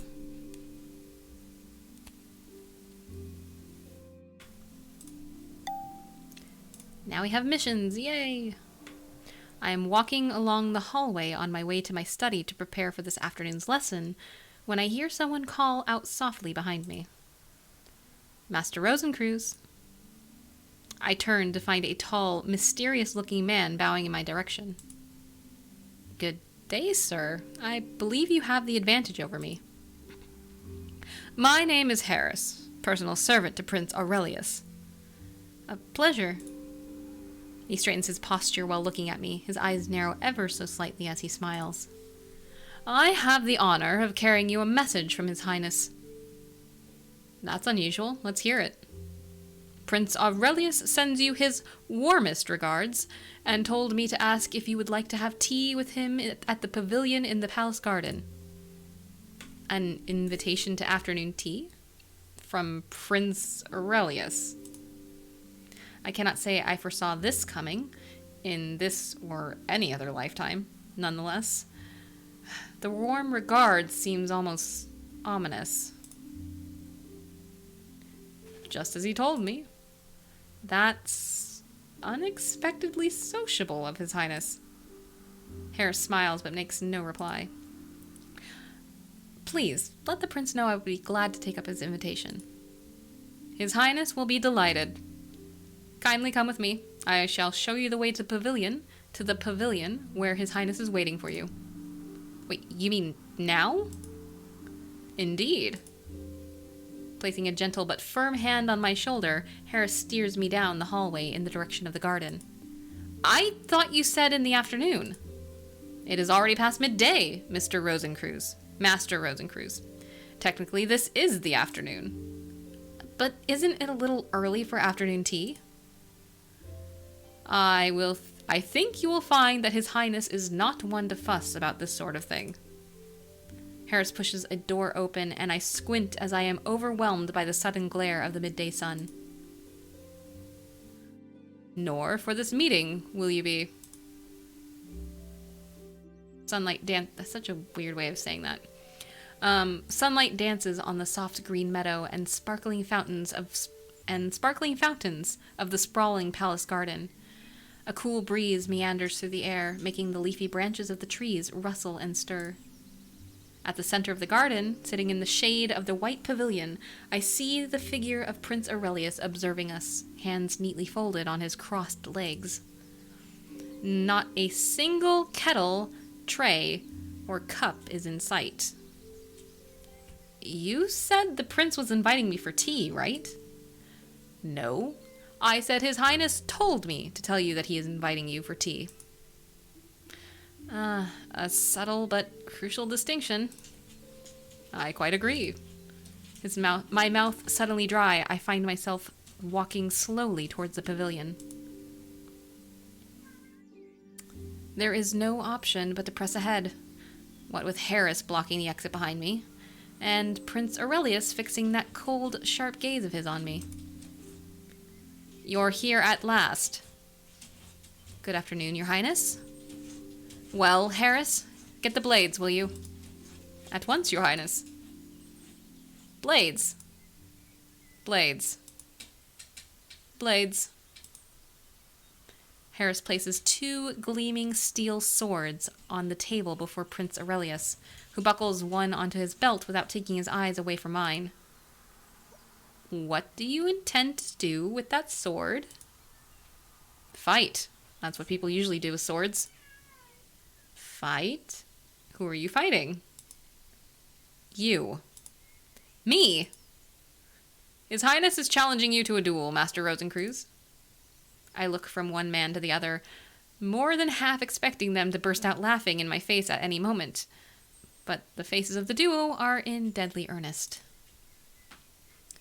I really am being challenged to a duel with Prince Aurelius, using swords of pure steel. What should I do? We're gonna fucking accept. Fuck you, Aurelius. Getting that plus combat. Also, hold on. Hank wants back in.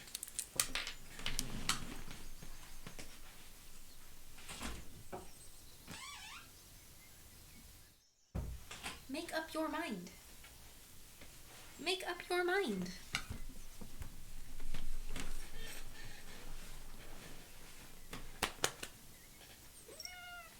Yes. Yes, yes, I love you. I lay my hands on the hilt of the remaining sword. As I do so, I can't read anything because my cat's big butt is in the way of my text. I sit and wait as my cat decides he's going to flop on my keyboard one more time. Hi, buddy. I love you. He's a boy.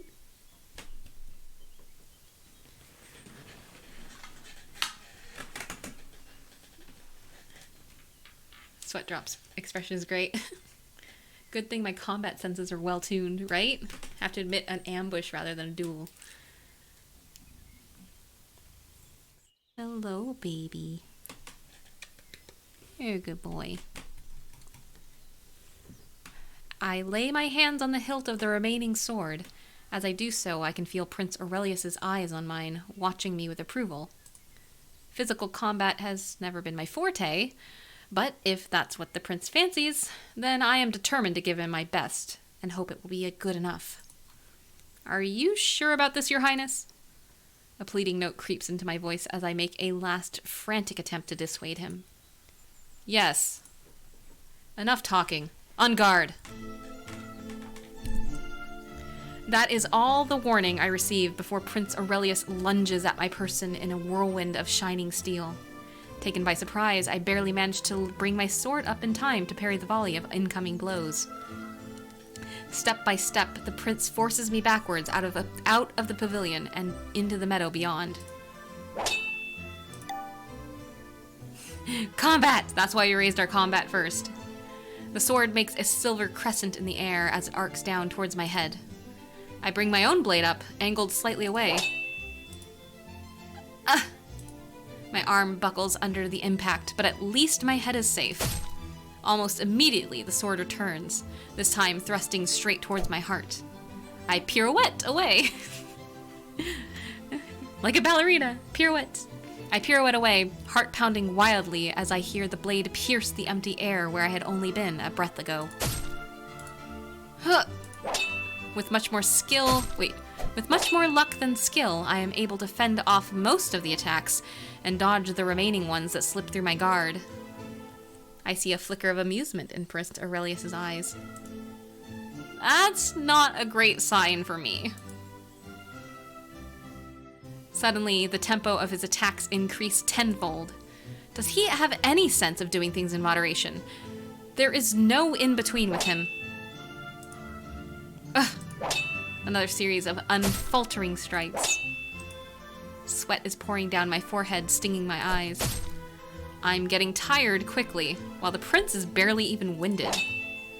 I have to end this quickly. Gritting my teeth, I push away the next blow and dart forward, sword outstretched, determined to bring down my opponent before he exhausts me completely. I see a grin bordering on a sneer, as if to mock me.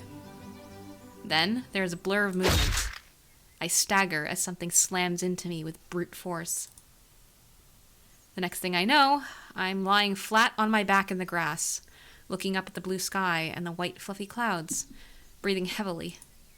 And Prince Aurelius is holding his sword down against my neck, its half-sharpened tip pressing into my skin ever so precisely. From my position, I can see the prince's firm grip on his sword and a coldness that seems to have been ingrained in his eyes, unbefitting such a beauty as him. A few loose strands of hair gracefully trace the shape of his face, and the scent of western flowers envelops me once again. He hasn't even broken a sweat in defeating me. A touch to Prince Aurelius. The best option would probably have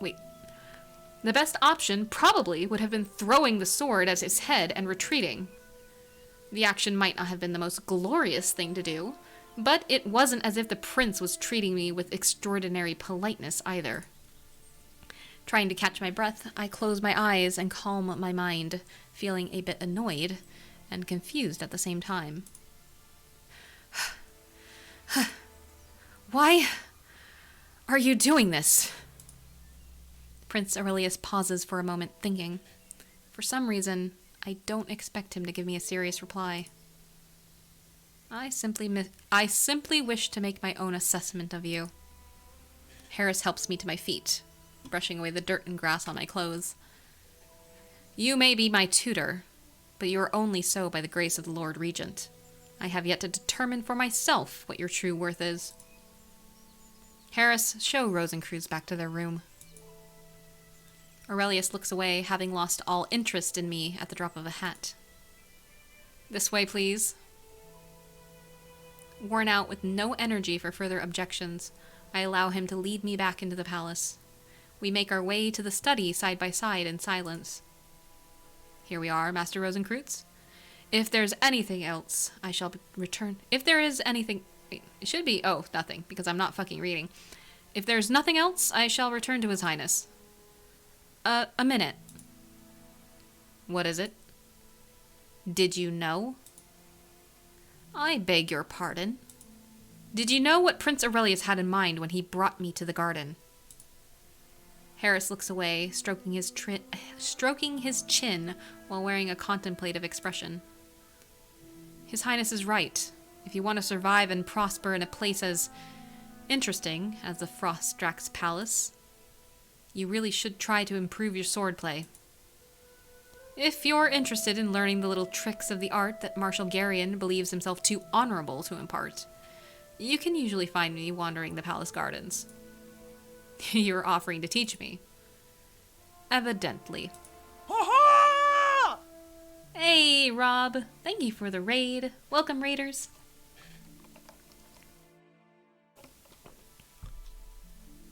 Sorry, I had to hydrate. Thank you for the caster command, Effie. Rob, how are you doing? How was Mass Effect tonight? We were playing that earlier, and unfortunately, Freya Shepard died in our permadeath, and I just didn't have it in me to start the next Shepard yet. But welcome, raiders. Hopefully you're having a good day. Thank you for joining the raid. My lips... Okay, that's a typo. That says pursued. It should be pursed. My lips pursed on instinct. I get the feeling this man has been with Prince Aurelius for a long time. Even his speech resembles the prince's. Your reasons? Harris pauses to observe me before his eyes narrow and his lips tug into a mysterious smile. Self-interest, mainly. It'd be fun to see whether you can meet Prince Aurelius's expectations. With that, he walks away. Wait, oh, Hank! Hank shifted and put his foot on the thing, and it skipped. I'm sure your shepherd is better than mine. Nope, because our shepherd is dead. How'd your stream go? I look up from my notes, where I had been scribbling new formula. Come in. The door to my study opens, and a familiar figure emerges. Despite standing straight and looking immaculate, I can't help but notice his slightly furrowed brows. Excuse me. Master Rosencreuz, my apologies for disturbing you. Not at all. Is there something the matter?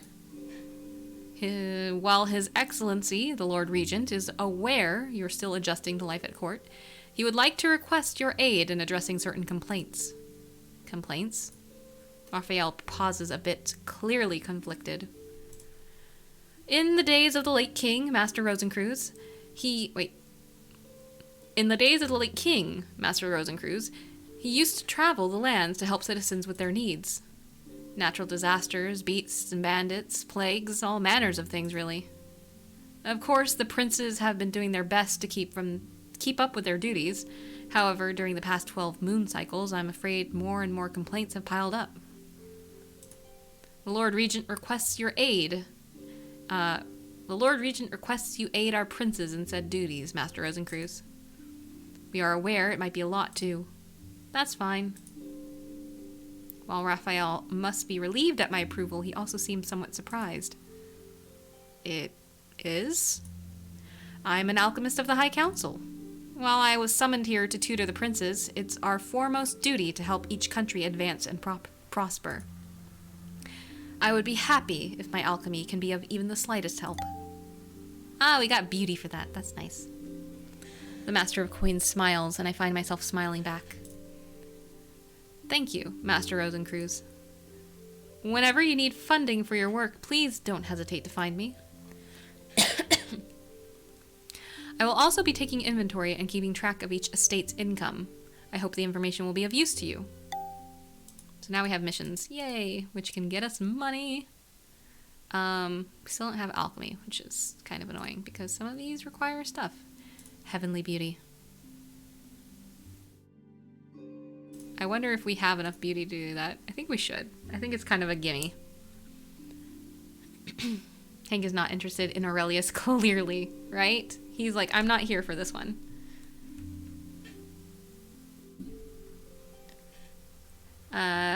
Went well. Had to reload a save because Ashley shot Rex. No! That's always the worst.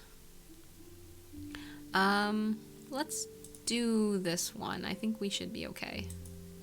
It's pretty low.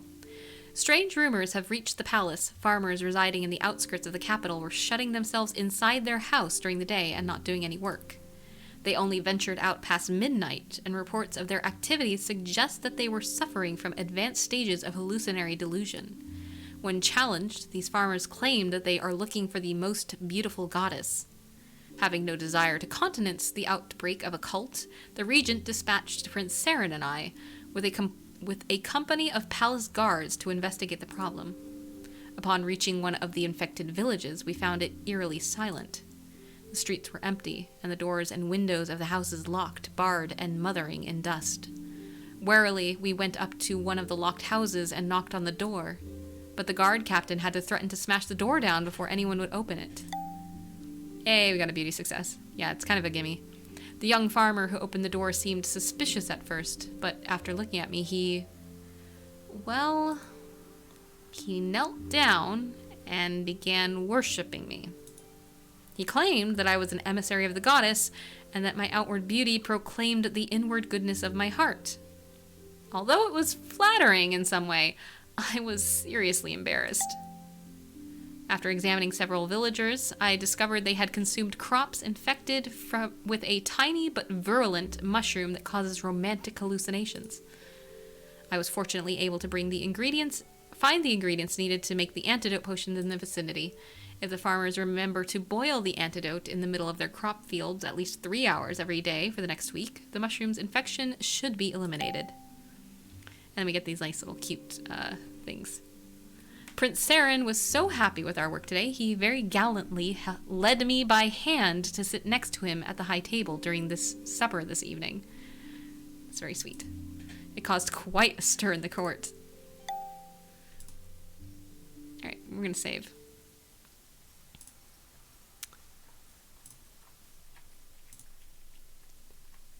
Hi, Beowulf. How you doing today? At least no one used that excuse in court. For what? I think I must have gone past that, whatever it was. Went to sleep during fetch quests. Are we still alive? No. Nolly. Nolly, I'm sorry. I'm sorry Freya died. Also, you should ask DNC about it, because DNC bears some of the blame for this. And she very, very gallantly agreed to be the one to tell you. I wasn't expecting you to wake up early. I know, I'm sorry, Nolly. In Rem's defense, it was Dink's fault. For once, as much as I don't want to throw DNC under the bus here, for once I can say you can absolutely blame DNC. I did say RIP before you went in there. How dare you, Sandy? I was assured. I was assured it was a safe mission. We were ambushed. The high art of alchemy is subtle and perilous, the use of which requires utmost attentiveness and care. I look down to see what effects my words are having on my students. Serin is keeping his eyes fixed on me, calm and inscrutable as ever. He might be seriously reflecting on the meaning of what I'm saying, or equally likely trying to make up his mind on what to have for dinner. He's probably seriously reflecting. He is Serin, after all. Unlike Nazir, who beams at me and offers a thumbs up. Hear, hear! He bends back over his desk, appearing to be busy taking notes, perhaps not realizing I can clearly see he is sketching a portrait of me. Aurelius is observing me keenly, but I have a feeling what he is measuring up is me rather than what I'm saying. I sigh before John. Magic, as you know, comprises 6 elements, or 3 pairs of complementary counterparts: fire and water, wood and wind, light and dark. Oh, no, that's supposed to be on. Nazir interrupts me by yawning loudly, then immediately covers his mouth, looking abashed. Normally, a magic user can use 1 or 2, rarely 3, different elements of magic. Members of the Rosencrantz family can use all 6, I believe. That's right. It's our rather unusual attribute. To an alchemist, the 2 most important elements of magic are fire and water. That's because fire represents the power of manifestation. It is the only magic capable of forcing the essence of an object to assume shape. Water represents the power of alteration. Using it on an object can cause its essence to change. Water without fire is pure chaos, a mix of unending flux. Fire without water is pure order, the original essence rigidly emphasized and magnified. Only fire and water used together allow an object to change from one stable state to another. This is the aim and purpose of alchemy. Rest in pieces, Freya. I know, I'm sorry, Nolly.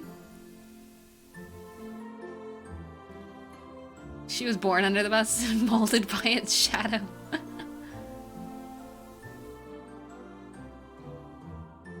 Wilderness time. The Society of Ancient Greece considered beauty to be a gift favored by the gods. They basically stripped in court and said, if the gods hate me, which they would if I was impious, why? Oh yeah, no, that was the I know what you're talking about. There was a trial, the court, yeah, the ancient Greece prostitute who was accused of impiety. Yeah, Istantia. I know that story. Getting out of a death sentence by showing off how beautiful your body is.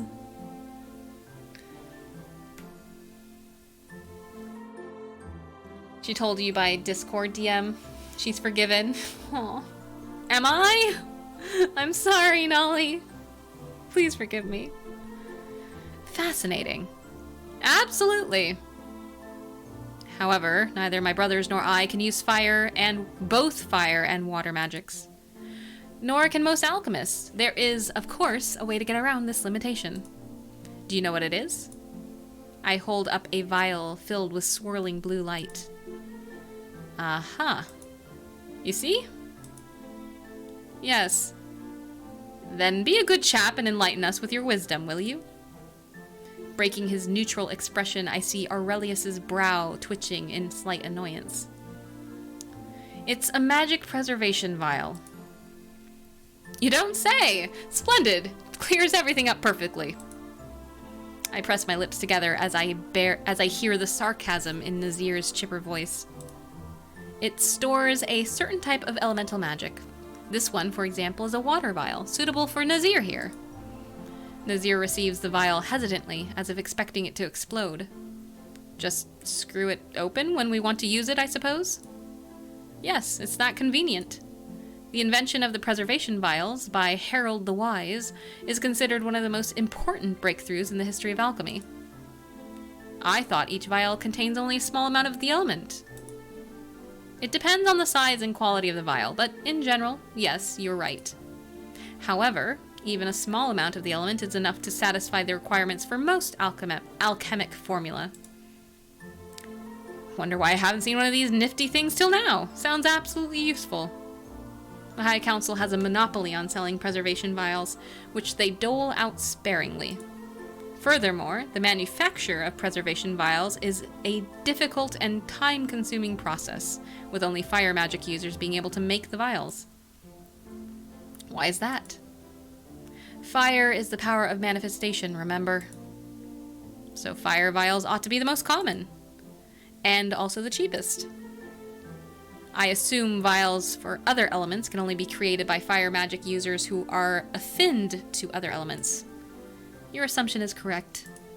That means Nazir here may eventually be able to, if he pays attention to my lessons, create wind preservation vials. However, it also means that the vials for other element types are much rarer and more expensive than fire. Master Rosencrantz, you are affined to all... Such a weird one. You are affined to all 6 elements, are you not? And so the 3 of you are very lucky. I can make vials for whichever element you require. All you need to do is request them from me in advance. Attuned. Yeah, I feel like it should have been attuned. I think it's saying because you have an affinity. They chose affined. But I would have gone with attuned.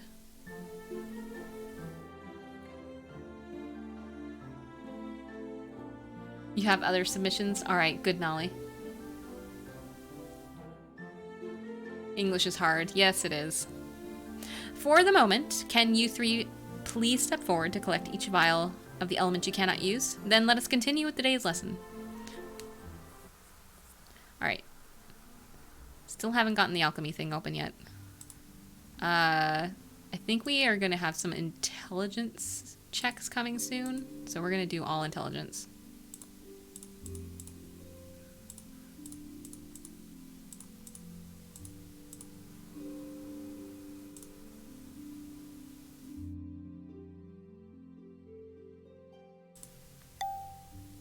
Hey, we got new missions.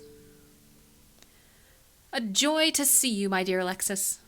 A smile tugs at the edge of my mouth as I turn around with an elaborately formal bow. Good morning, Your Highness. Let me do the honors of skipping straight to my point of inquiry. Have you any plans for the afternoon?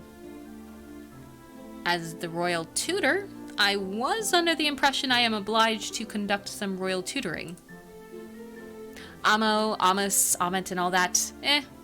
All very fascinating stuff. I'm glad you think so. Rather, I had the idea you thought the opposite, judging by the considerable difficulty I have in keeping you awake during our lessons. Nazir, at the very least, has the grace to look sheepish, but not for long. I say, don't you believe you deserve to have a teensy break from all that tutoring and whatnot? What do you mean? I, for one, am planning to go on a stroll around the kingdom for this very afternoon, and the next one as well, and perhaps the one after that. And to the point, I was wondering if there is any way I can persuade you to tag along. If I'm not mistaken, you are due for a lesson with me here in the castle this afternoon, and the next one as well as perhaps the one after that.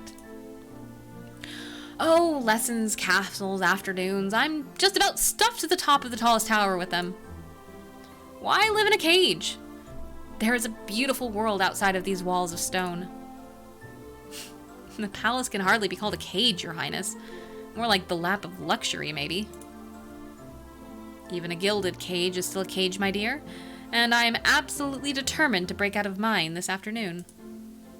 Can I not convince you to do the same? You haven't seen much of Eskia aside from the palace, have you? I pause and think.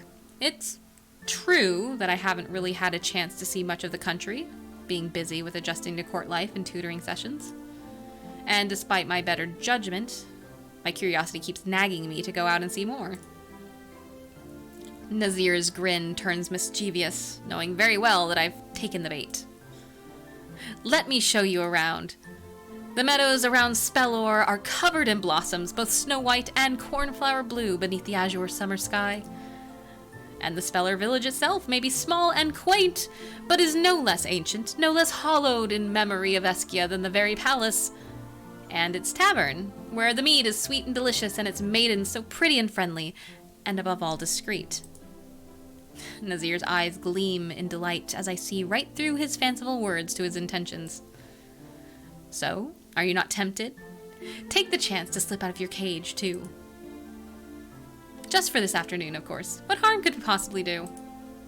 All right. Because I want that charisma boost.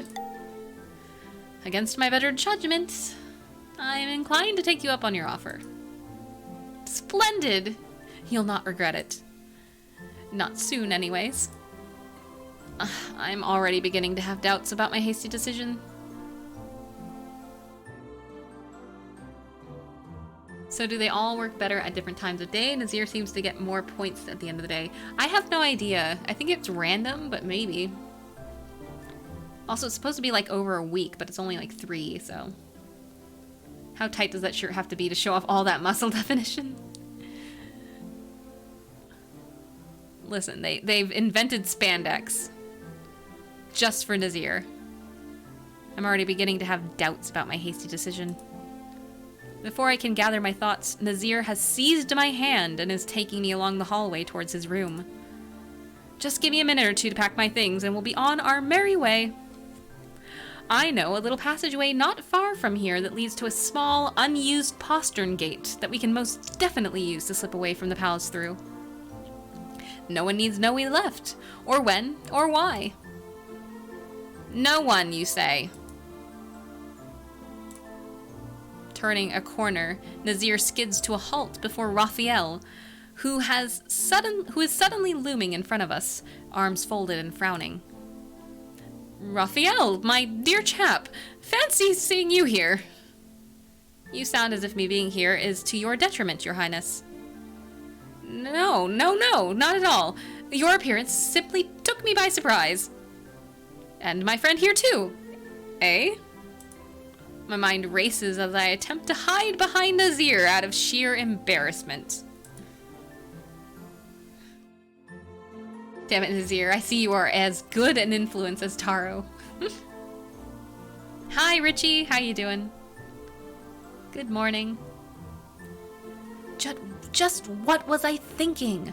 Getting caught slacking off as the royal tutor. Dare I ask what the two of you were planning on doing with that little passageway through the small, unused postern gate not far from this room? We were discussing the state of security at the palace. Nazir was just telling me how assassins could make use of these overlooked passages to slip past our defenses and wreak havoc inside. Right, Your Highness? Quite right, my dear. Just the thing we were discussing. An admirable motive, Raphael says in a tone of grudging respect, and my lips purse. In that case, I shall note your concern and assign guards to patrol the postern gate as soon as personnel become available. I promise you, no one will be able to slip in or out of the gate without half the palace knowing. I'll be damned. I mean, if anyone even tries. I thoroughly approve. Prince Nazir gives Raphael a look of approval and confident thump to his chest. If I have set your minds to rest, might you two be so good as to return to your duties, such as being tutored, and in your case, he glances at me and raises an eyebrow ever so slightly. Tutoring. Certainly. I reply, much abashed. No, wait! Oh dear.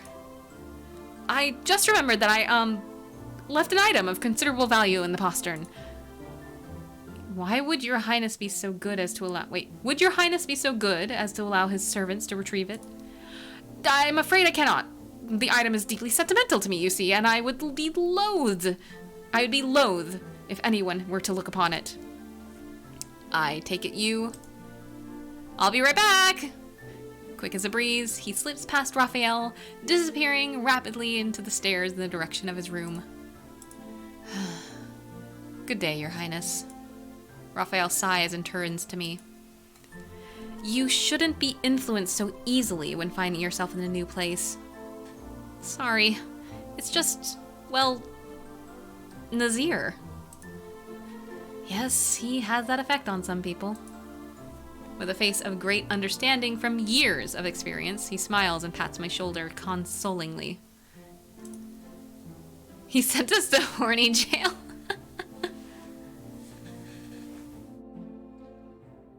Does it work on your 30 now? Hope you have a good break. Thanks for stopping by, Richie. Hope work's treating you well.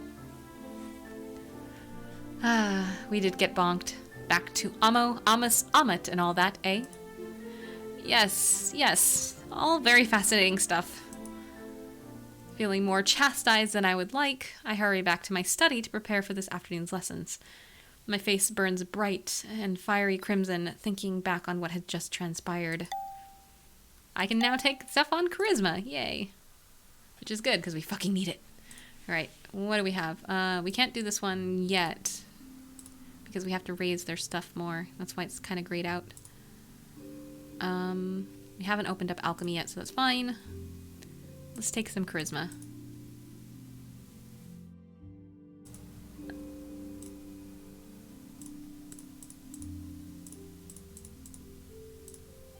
Wait. Fire, fire, fire. Wrong person.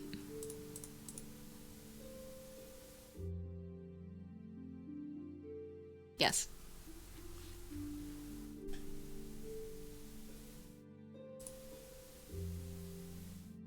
Work is garbage. People aren't pulling their weight here as usual. Kind of seafood department runs out of salmon. Oof.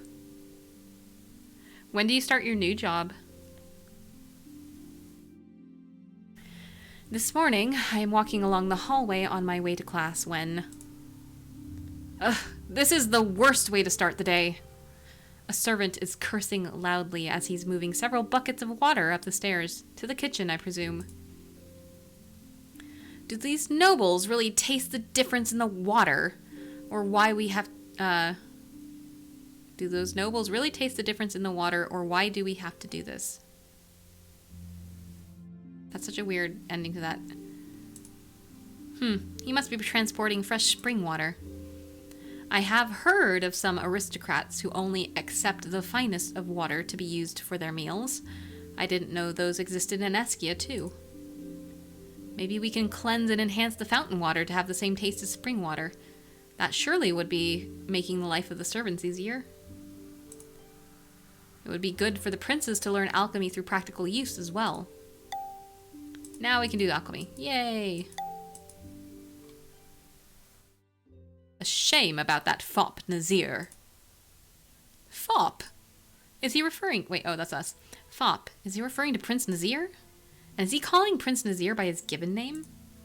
Although Nazir does let anyone call him by his given name.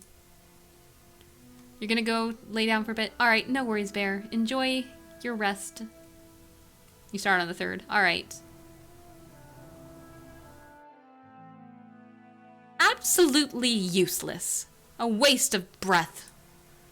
Then why are we wasting our breath on him? Serin, on the other hand. I find myself pressing behind an oversized marble vase, listening in clearly private conversation between a group of aristocrats huddling inside the room opposite of me. Well, they're loud enough for me to understand every single word without straining my ears. Who? Serin? He's sound, at least. He's polite, that's all I can say for him. Not a single original spark inside that hollow carton masquerading as a head. Is that a bad thing? Makes him easier to control. You're on to something there. What about that fellow Aurelius? That bastard, you mean? Oh, come on. Aurelius can be a little disagreeable, but he hardly warrants... Wait. Aurelius can be such... I need to take a drink. When I'm stumbling, it's because my mouth is dry.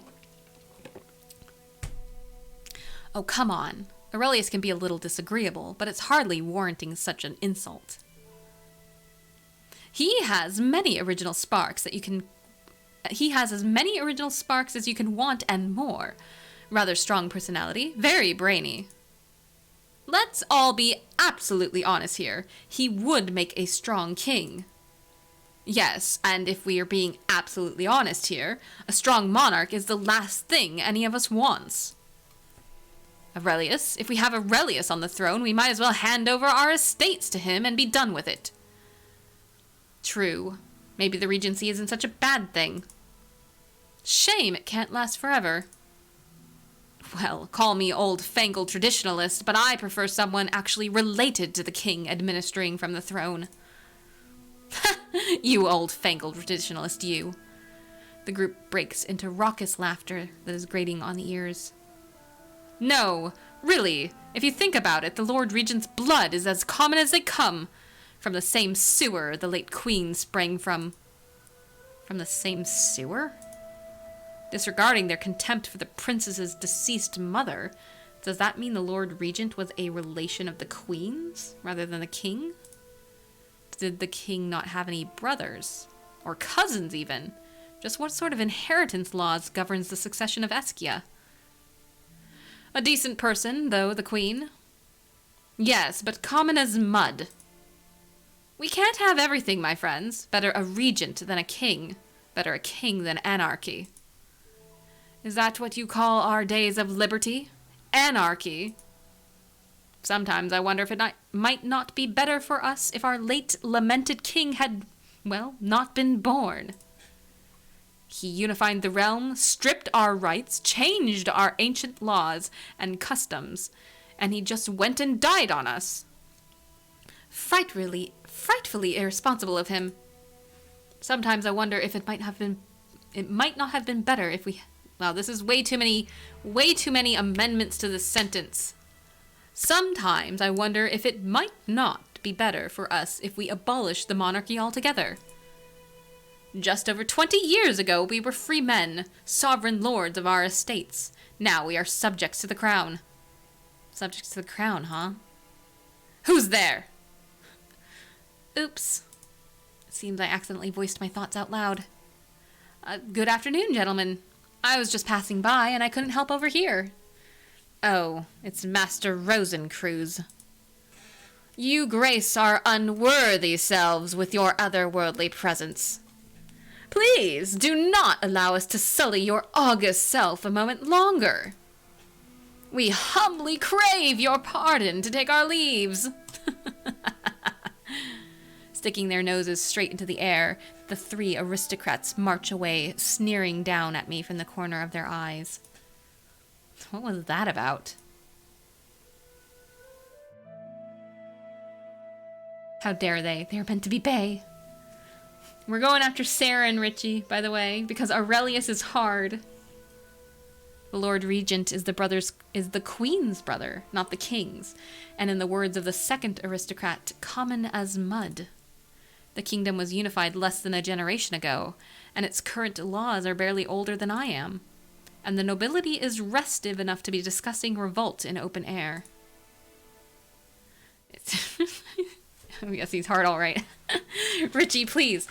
Although you did miss, I feel like you would have enjoyed this scene with Serin. He thinks our neck is very pretty. I'll just say that much. It seems I don't know nearly as much about Eskia as I would like to. And I have the nagging feeling I best start learning sooner rather than later. The question is, from whom? Among the people I've spoken with at any length, I can think of only two who were around at the time before the monarchy was established. Sala, the mysterious homunculus, and of course the Lord Regent himself. Okay, Sala gives us intelligence and the Regent gives us charisma. I think we'll do Sala because we kind of need more intelligence. And it's an easy gain. We don't have to spend the week doing it. How did Emmy go, by the way? Freya died. So, that's unfortunate. It's okay. Next shepherd will do better. The Lord Regent is probably occupied by ruling the realm. I decide to search for Sala and pose my question to her instead. I find her standing in front of the window in the hallway, looking at the sunlit, dappled greenery of the garden outside. Hello, Sala. The Lord Regent always keeps himself so busy. I wish he would rest more often. Glancing out the window, I see the Regent surrounded by a band of courtiers. I can't help but compare him to an old lion that was brought to bay by a pack of jackals. Or Sala route? I don't know. I hope there is one. Seems like my decision to not bother the overworked Regent was the right one. Is there something you would like... Is there something you would like my help with, Master Rosencruz? I'd like to ask you a few questions about the founding of the kingdom, if I may. I have the idea Sala is surprised by my request, even though her face remains as expressionless and impassive as ever. I'm happy to answer as much as I can. I overheard actually, from some noblemen that the kingdom was founded only 20 years ago. That's right. Before the king, Eskia was more of a geographical concept than a political entity. So the aristocracy used to be the heads of independent sovereign states? They were. The great lords waged endless feuding with each other, devastating the land and its people. The small ones were little more than robber barons, plundering each other's villages and caravans. You know so much about those times, it sounds like you almost lived through them. I haven't, and I'm thankful for it. I was created after the queen died, when the king had already united the realm and brought the aristocracy to submission. He introduced a new legal system that outlawed private feuds and baronial raids. Then he promoted a civil service and regulated the rights and duties of the kingdom's various estates. The king must have been a genius. How did he unite the realm? The aristocrats respected only force of arms, Master Rosencruz. Was he one of them? An aristocrat? I don't know. He came alone into Eskia and acquired a band of followers. Peasants and burghers flocked to join his banner because he promised them more rights and an end to the raids between their feudal masters. You can't defeat knights with peasants and burghers. I can't, Master Rosencruz, but he did. Huh. Strange. He first either conquered the lesser nobility or intimidated them into joining him, conscripting their forces into his own.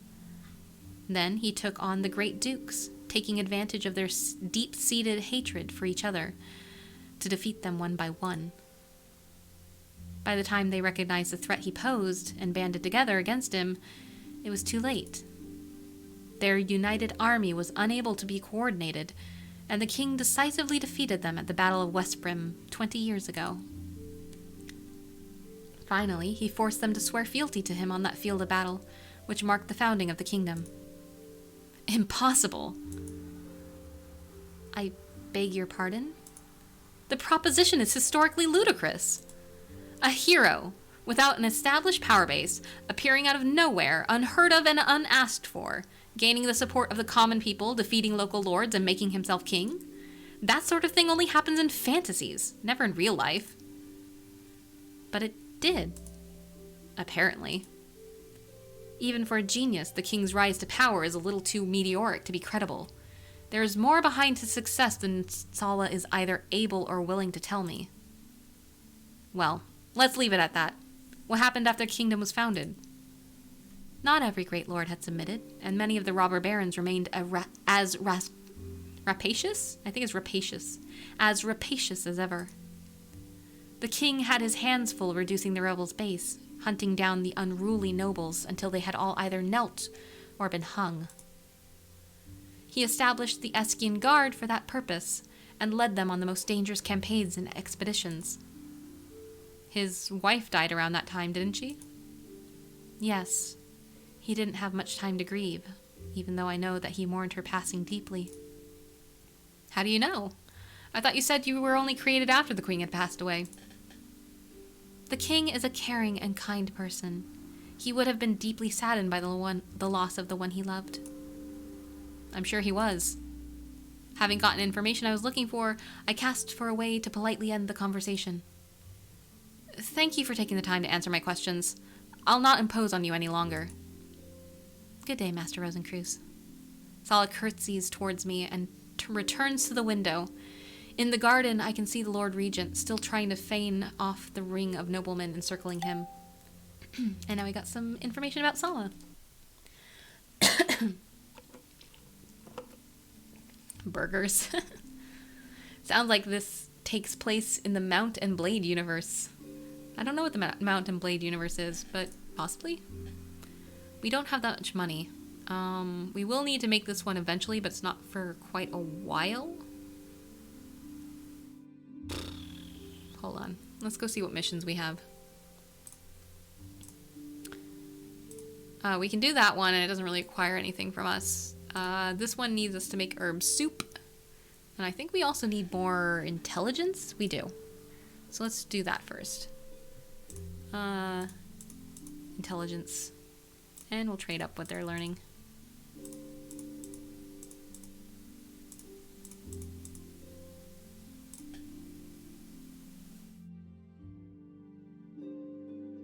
Soup. I am muttering quietly to myself, reviewing the syllabus for today's classes, when a voice catches my attention. Could that be Aurelius? Oh shit, we need an etiquette for that! Ah, no, we're fucked, it's fine. Aurelius, I don't care if Aurelius loves me. Careful not to be spotted, I watch as Aurelius stands next to a large marble bus, engaging in conversation whilst oblivious to the world.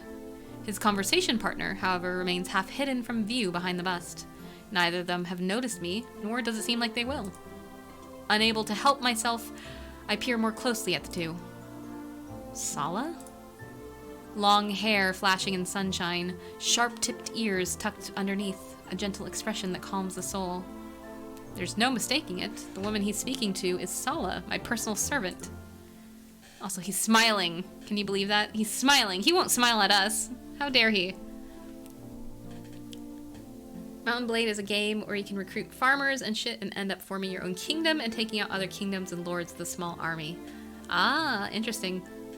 What business does he have with her? We're gonna fail an etiquette check here because I didn't do any etiquette. Why are they standing so close together? And is Aurelius genuinely smiling? Etiquette fail! I knew it. It's okay. It's fine. We don't care about Aurelius right now. We will eventually.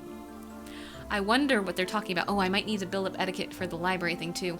No, I need charisma for that. Yes. I wonder what they're talking about. Only one way to find out. I walk up to the pair and utter a polite greeting. Good day. Master Rosencreutz.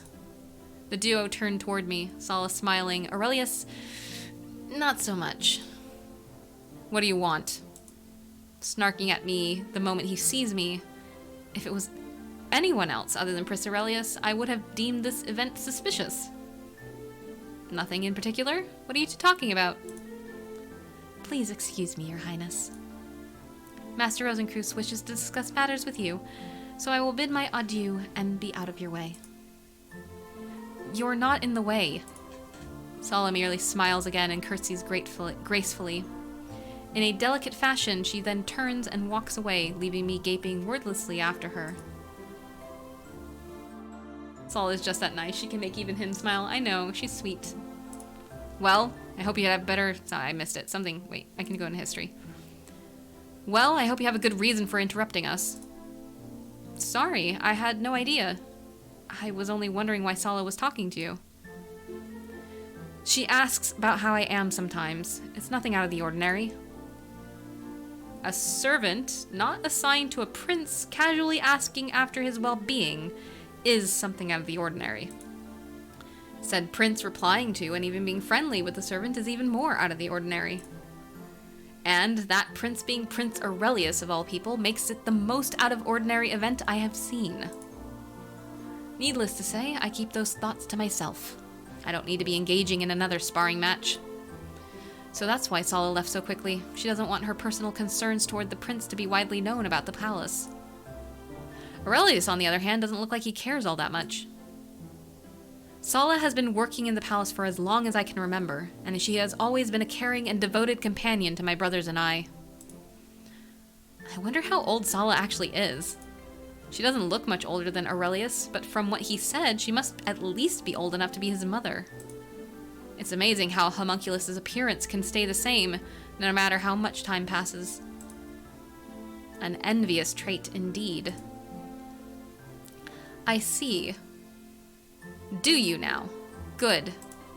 Aurelius straightens his posture with an abrupt motion and nods curtly in the direction of the study. Well, shall we be heading to class? Yes.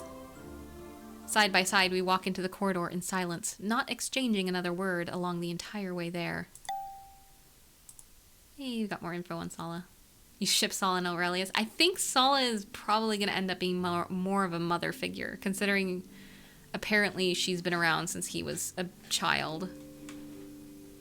Can we make stuff? We probably should. Okay, I need charisma. I should do... I need charisma. It's gonna be a charisma check. Is it a charisma check or an intelligence check? I'm pretty sure it's a charisma. Yeah, it's a charisma check. Okay. I gotta make a good impression on Serin, alright?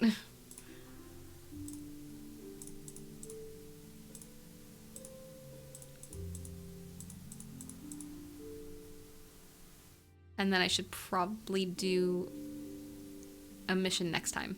Okay.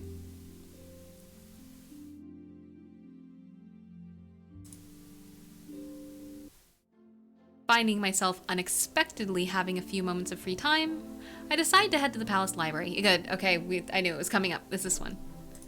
In search of research material. The library is quiet. Sorry, I gotta move my mic real quick. I can't see stuff. The library is quiet and deserted at this hour. I smile to myself as I wander through its old oaken shelves, breathing in the sweet, musky scent of wood and parchment.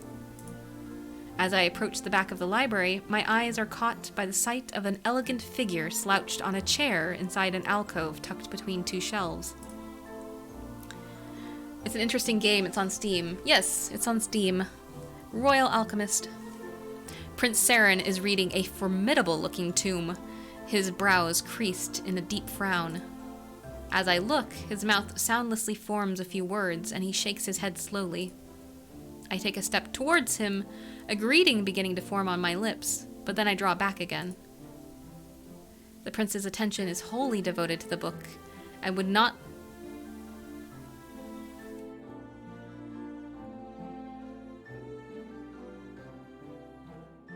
Sorry, I just got hit by, like, an intense wave of dizziness.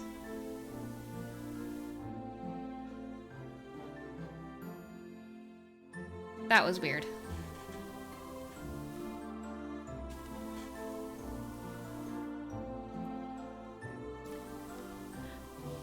You gonna be okay? I think so. I think it should be fine. It just was weird feeling. Drink some water. I've been drinking water this whole time, but I will. In fact, I gotta pee. I need to take a break. Hold on. We'll get through this and then we're gonna take a break.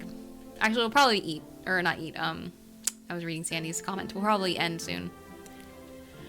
I wanted to get to the... We're really, really close to the, like, assassination attempt, though, which is kind of the big event. So, I don't know. We'll see. I will take a break, though. Don't worry. Let's just get to the end of this little meeting. The prince's attention is wholly devoted to the book, and I would not like to disturb him when he is so obviously occupied. On the other hand, he looks somewhat troubled by what he is reading, as well as... Sorry. He looks somewhat troubled by what he is reading as well, and as his tutor, I do have an obligation to help him, if he needs help. I squint at the book, but due to the angle Prince Serin is holding it, I can't make out either the title or the author. It seems like if I want to find out about anything, I'll have to ask him. Yay, charisma success. I cough discreetly and smile at Serin when he glances up from the book. I'm guessing that must be Geralt's Guide to Modern Siege Weapons. Serin raises an eyebrow, but he looks more pleased than annoyed by my interruption and returns my smile. Why would you say that? You're scowling and pinching your forehead like you're suffering from a terrible migraine. Serin laughs wryly and spreads his hands out as if in acknowledgement. Geralt's Guide is reputed to be the most boring book ever written. I can think of quite a few contenders for that title, but yes, Geralt's Guide might be right up there with the best of them. Worst, you mean? So, you've read it before? I have the doubtful pleasure. It's not the book I'm reading now, of course. What is the book you're reading now? A travelogue to the kingdom of Serin. The neighboring kingdom. You don't look like you're enjoying it much. No, I must admit I'm not. I try my best to muster a polite inquiry without any political implication. Wow, can't talk. Hold on. Break is over. Alright, have a good rest of your day, Richie. Hope work treats you well. Hope to see you soon. Please all, by the way, go follow Richie Pie. Lovely, lovely streamer. Very cool person. Give him some love. Hang out in the stream. Thank you for the caster command, Sandy. I try my best to muster up a polite inquiry without any political implications. You never know who might be listening in, after all.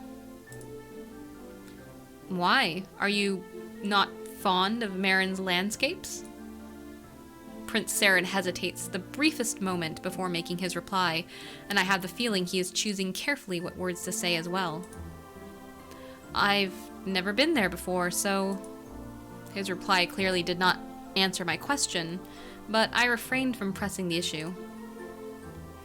If so, would you consider going on a trip soon? One of these days, perhaps. His smile turns bitter for the briefest moment before he looks at me again, and I wonder if it might have been my imagination. Why have you come to the library, Master Rosencruz? To drink of this ancient fountain of wisdom, naturally, Your Highness. May I ask if there is any fountain in particular that you are seeking? There is, actually. A chuckle escapes his lips as the prince looks at me fondly. And may I ask if the name of that fountain might not be Geralt's Guide to Modern Siege Weapons? I didn't know clairvoyance numbers amongst your most considerable and wide-ranging array of talents, Your Highness. Serin laughs again and stretches out his arms straight forward, gracefully motioning to the right. You'll find it 3 shelves down this row, then 5 shelves to the right. It's under the history catalog. I'm afraid I have to return to my duties. Please accept my excuses, Master Rosencruz. Goodbye, Your Highness. Serin tucks the book under his arm and walks away. Putting the prince and his mysterious book out of my mind, I plunge back into the maze of bookshelves, returning to my original intention of finding a few books on military strategy to study. Now, where did he say that guide was again? Okay, we're gonna save. Save, please. We're gonna take a break. We're very close to getting to, like, that part, so, we will be back in, like, 5 minutes. I'm just gonna run to the restroom, and yeah, hold on, guys.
We're back.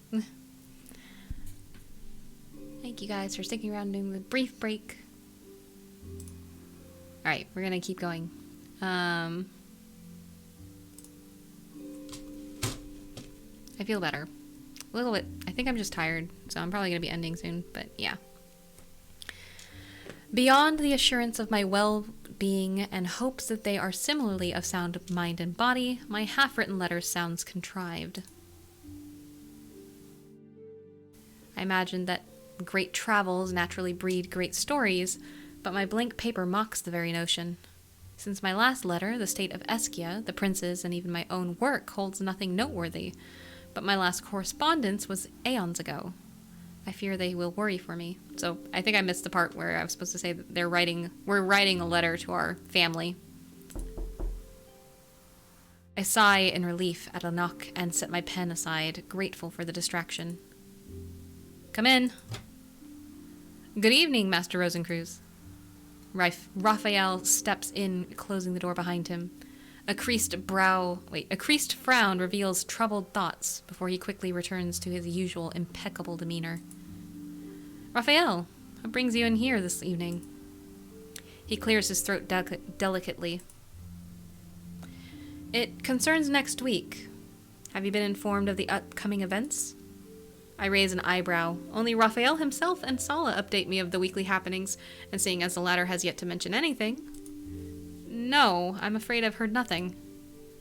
Ah, I thought perhaps if Sala had already spoken... The Lord Regent and royal family are departing on a tour of Eschia, a tradition started by the late king. I see. What kind of tour? The king would spend a day or two meeting with his loyal lords and commoners. The tradition the Lord Regent and princes would like to continue. Wow, my mouth is not working anymore. Finally able to do actual work.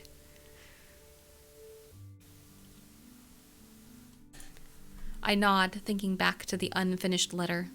Surely a tour of Eschia in its entirety, and with the princes no less, would offer me enough anecdotes to fill great many letters.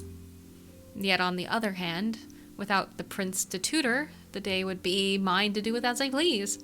I could catch up on work, or maybe even relax. So all three princes will be leaving. He pauses before releasing a rare sigh and staring with apologetic eyes. Both Prince Serin and Prince Nazir have asked me to extend personal invitations for you to accompany them.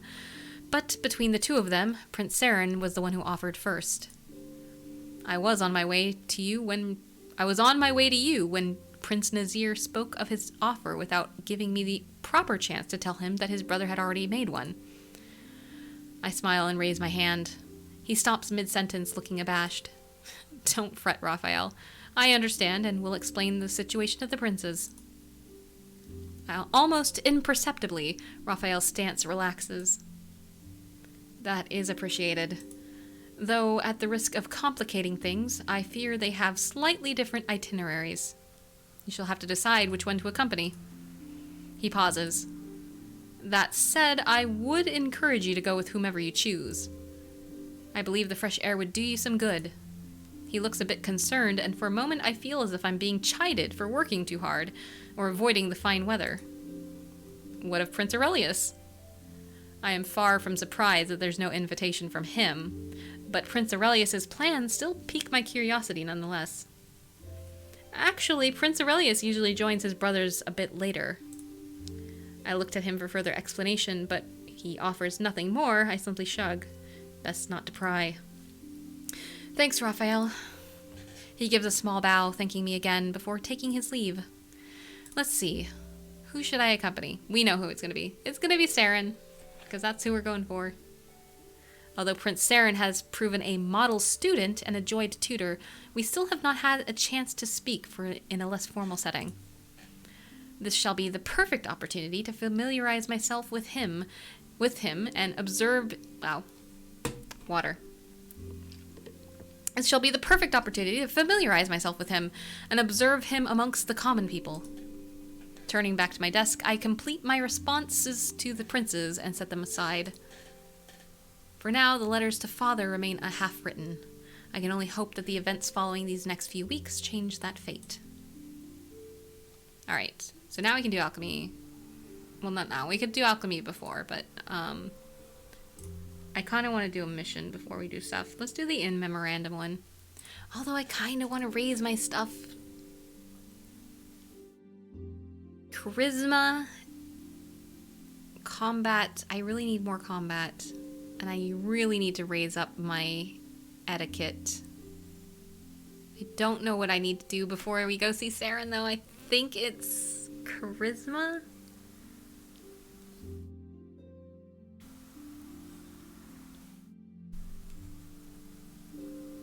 Or intelligence? Or etiquette. Might be etiquette. Let's do these two.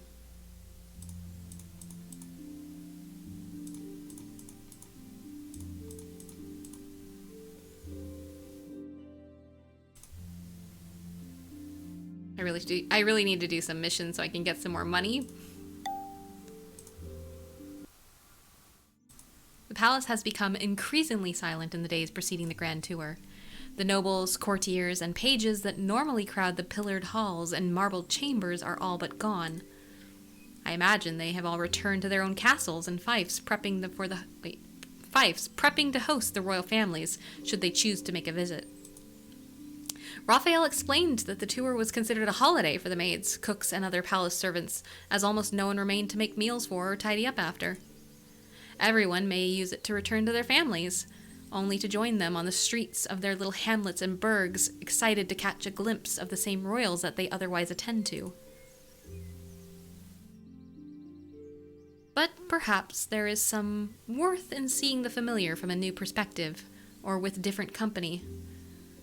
I muse on this as I stroll through the deserted hallway. I am to meet the princes and the rest of our party at the gates at dawn. Saul informed me of this when she woke me up, well before the first rays of sunlight had even climbed over the castle. Yet despite this early hour, I am excited to head out of the palace. Although I am very much in doubt that we will be leaving on time, at least not if Prince Nazir is accompanying us. I chuckle to myself, imagining the horrors of being his chambermaid, and tasked with waking him up in the mornings. Well, well, aren't we up bright and early? The total surprise of hearing Nazir's voice freezes me in place momentarily, so I almost forget my manners. There he stands, clearly, waiting to intercept me. He is beaming at me. Not a dark bag under his eyes, nor sleepiness to his mood. I smile and give him an exaggerated bow. Hi, Bear. How you doing today? I'm doing all right. Thank you for asking. I'm glad to hear that you're doing good today, though, Beowulf. Your Highness, I hope you permit me some astonishment at seeing you awake so early. He lets out an exasperated sigh and gives me a look as if wronged, but as I meet his eyes, I see absolutely no offenses taken. The exasperation then soon shifts to eagerness. I'm glad I managed to catch you. There's someone you need to meet. But the tour isn't... I am afforded no further protest as Nazir hooks his arm around my shoulders and gently steers me down a corridor. I realize we are headed for the wing normally reserved for the various noble houses that stay at court. Some have permanent apartments with their families' insignias imprinted upon the door.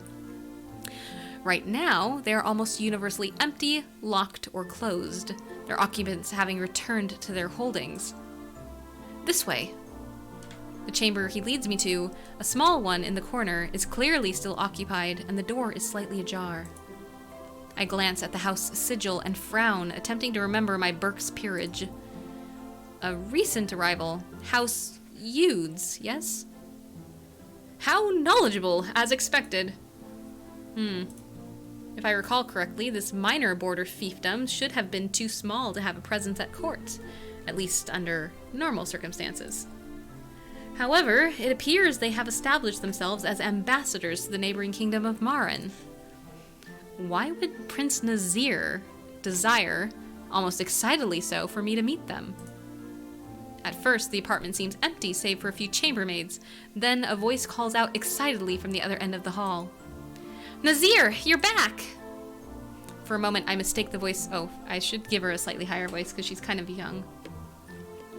I mistake the voice's owner for a child, if only because of their gentle tone. However, the person who rushes to join us is clearly a young lady. My apologies. She claps her hands together, tilting her head ever so slightly. Her big and sparkling eyes regard me curiously, and her youthful cheeks flush. Lady Ishbel of House Hughes, allow me to introduce you to Alexis of House Rosencreuz. I bow, and she curtsies. On closer inspection, I realize she is very nearly our own age. My dear Alexis is our esteemed royal tutor, and to our great luck, a companion and confidant. Nazir winks at me, and I struggle to keep a smile off my face. House Rosencreuz? The clan of the people capable of using all 6 branches of magic, correct? Yes, which puts me in a very advantageous position with regards to tutoring the princes. That's incredible. Actually, I heard that the Rosencreuz always marry their cousins in order to keep the bloodline pure. Is that true? My mouth falls open in surprise at the girl's directness. From the corner of my eye, I notice some of the chambermaids try and linger longer than necessary to eavesdrop. I have faced such questions many times, but never from a lady or a lord. Although not necessarily a stupid question, it is one of such impropriety, and at our first meeting no less, that I now understand why I haven't met this young lady in court thus far. My gaze flickers uncomfortably to Nazir, who only grins back. I sigh heavily. No, we do not. Anyone who carries the faintest trace of Rosencreuz blood, even from generations many decades apart, can be born with or awakened to our powers. Is that so? Do you have other suitors, then? That is... I flush darkly as Nazir leans forward in earnest, dying to overhear the answer. As the silence continues, my lips remain pinched, and with much disappointment he gives me an obvious pout. Desperate for a change of subject, I blurt the first thing that comes to mind. So, Lady Ishbel, is that a faint accent I detect? Suddenly self-aware, Lady Ishbel blushes and fiddles with her hands. When she speaks up again, the accent is absent. My father, our fiefs sit very close to the border. We often entertain ambassadors from Marin. I must have picked it up from them.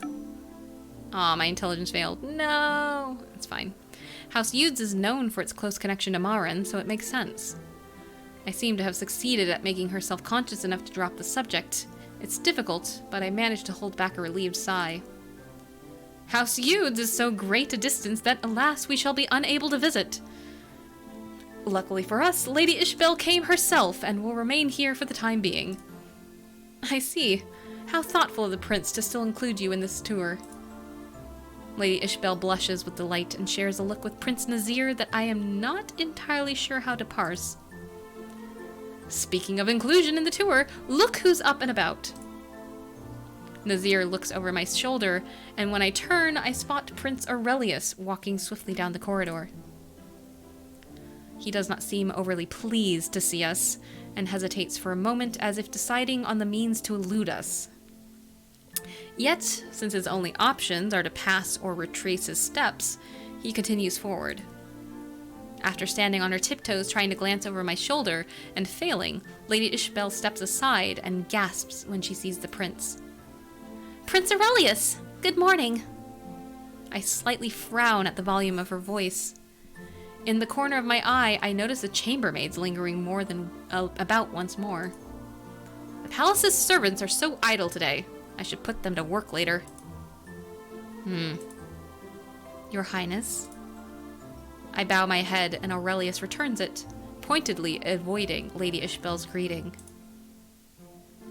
Rosencreuz, brother. Before I can reply, he has already passed us, striding with purpose toward the gardens. Lady Ishbel, looking as if she had been struck by lightning, turns back to us with a dejected frown. Nazir chuckles warmly at her. Was there Something wrong with my greeting? Nothing wrong at all, Lady Ishbel. My brother is just, well, a little particular. Don't you agree, Alexis? And my etiquette failed, so I don't get to tell her the real reason. That's fine. I shrug. It would be wrong to speak ill of Prince Aurelius, especially if he is still nearly within earshot. And my approval went down. He simply has a different approach than Prince Nazir. Oh, now it's my fault. Nazir gives his signature broad smile. Lady Ishbel looks wide-eyed from one of us to the other. Did I do something wrong or not? I clear my throat, glancing at the light streaming in the windows. Your Highness, I believe it is time to join the Lord Regent and your brother. Nazir stops mid-sentence, looking suddenly apologetic. Oh, yes, He glances at Lady Ishbel, then back to me. You go on ahead. I'll be with you in a moment. Very well. This music vaguely reminds me of Knights and Merchants, which I'm sure is a game everybody here has heard and played. I don't know about that game. What is it? To extend a I extend a polite bow to both of them. Lady Ishbel, it was a pleasure to make your acquaintance. Yes, it's been lovely meeting you as well. I leave the two chatting merrily as I hurry through the courtyard and towards the gates. Inquiring at the entrance, I'm told that the party has already assembled outside. I step for a moment to Wait, I gotta take a drink. I stop for a moment to bask in the beauty of the morning. The sun, barely cresting the walls, is nonetheless warm and welcoming. Also, hi, Ellie. I'm sorry, I didn't notice that your name was not someone else's, because Richie and Dakota both have pink names, so my brain was just like, pink, someone else. But hi, Ellie, how are you doing? It's a really old German, the settler's clone. Ah. I stop for a moment and bask in the beauty of the morning. The sun, barely cresting the walls, is nonetheless warm and welcoming. A lone whinny carries far in the quiet air. I spot the assembled party in the distance by the gates. When I arrive, Prince Serin and the Lord Regent are all already in attendance. I take a moment to catch my breath. Your Highness, Lord Regent. I bow at them each in turn. I hope you can excuse my tardiness, for in passing, I considered informing them that Prince Nazir's distraction, but eventually I decided against it. I'm afraid I slept in late. The Lord Regent smiles indulgently, returning the greeting. Not as late as Nazir, it seems. Did you see him? Before I have time to decide whether I should fib or come clean, Prince Serin senses my worries and swoops in. I am certain my brother will be here soon. Yes, quite so. With that, the Lord Regent wanders off to confer the day's itinerary with the Lord Marshal, and I find myself in the company of the Prince Serin. We are far from alone, as the closest guard stands but a few steps away. Many thanks for the invitation, Your Highness. Prince Serin smiles and shakes his head. Not at all. It pleases me greatly that you agreed to accompany me. A silence falls between us, but the surrounding clamor is not very conducive to frank speech. Stable boys and guards mill about, waiting for the younger prince to arrive. As always, Prince Serin is an island of calm, content to wait in silence. With his attention firmly fixed on the palace doors, I take a moment to inspect him. The morning light gives him a look of uncommon gentleness, and on closer inspection, there is a glow to his cheeks that looks like eagerness. Just the faintest blush highlights the tip of his ears. How curious. A few strands of hair fall from their place to rest upon his cheek, giving me an almost irresistible urge to tuck them away. Then his gaze shifts to fall upon me. This time it's I who blushes. Master Rosencreutz, is something amiss? You have some hairs that have fallen loose. I touch my ear and watch as Prince Serin quickly mirrors my movement. He tucks the stray locks away as quickly He tucks the stray locks away as quickly as I made aware of them. Nope, see, that sentence is weird. I think it's supposed to be, he tucks the stray locks as quickly as I was made aware of them. To my surprise, his usually distant demeanor melts away to reveal a young man flustered by his coiffure. Is it fine now? Hank, what are you doing?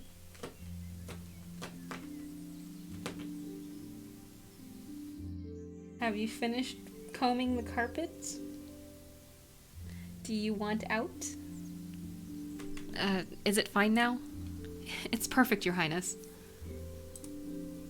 He seems reassured, but still smooths out the hair around his temples and gently touches the pins and bows to assure himself that everything is in its place.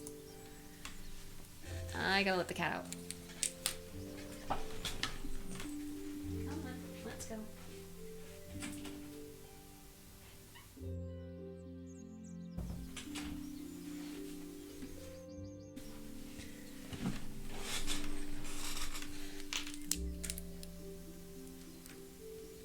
Thank you.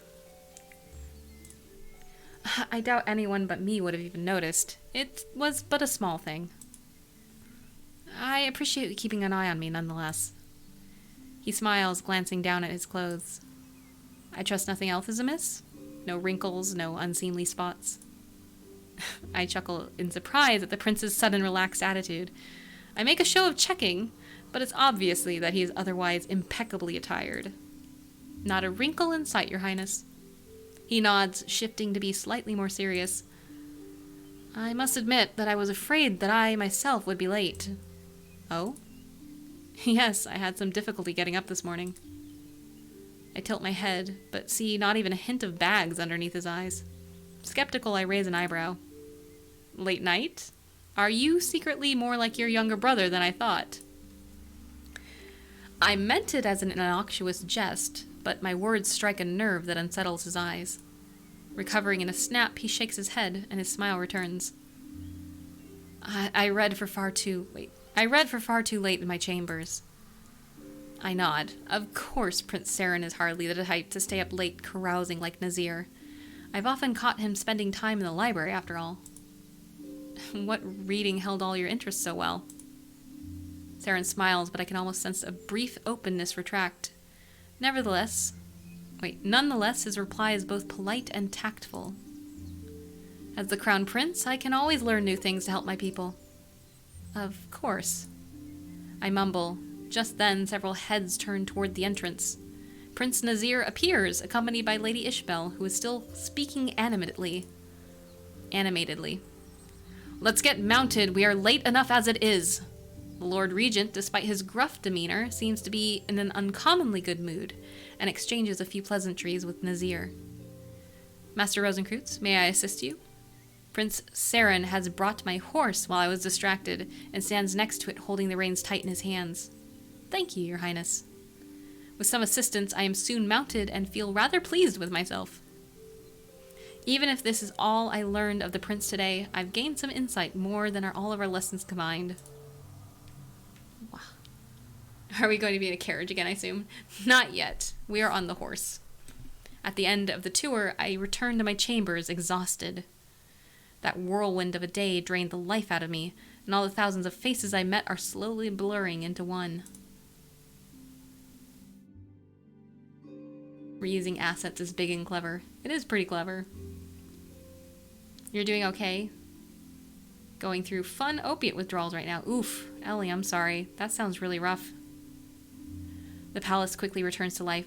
Nobles and their servants slowly streaming back to court. By tomorrow, all shall be back to normal. Despite the late hour, I don't feel ready for bed. After setting a few candles alight in the bedroom, I sit at my desk and re-examine my unfinished letter. Taking up my pen, I dip in the ink and begin writing. Dear Father, I have so much to tell you and only so much space to do so on this parchment. Alright. I should do a mission. Let's do this one. We're gonna sympathize. I think we have that mission, do we? We should. Blocked path, yes we do.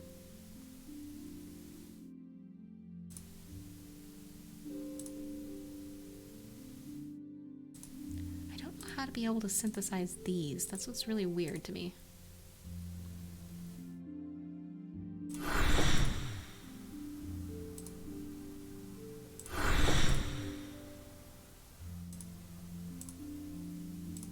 Because it says can synthesize, but I don't have the ability.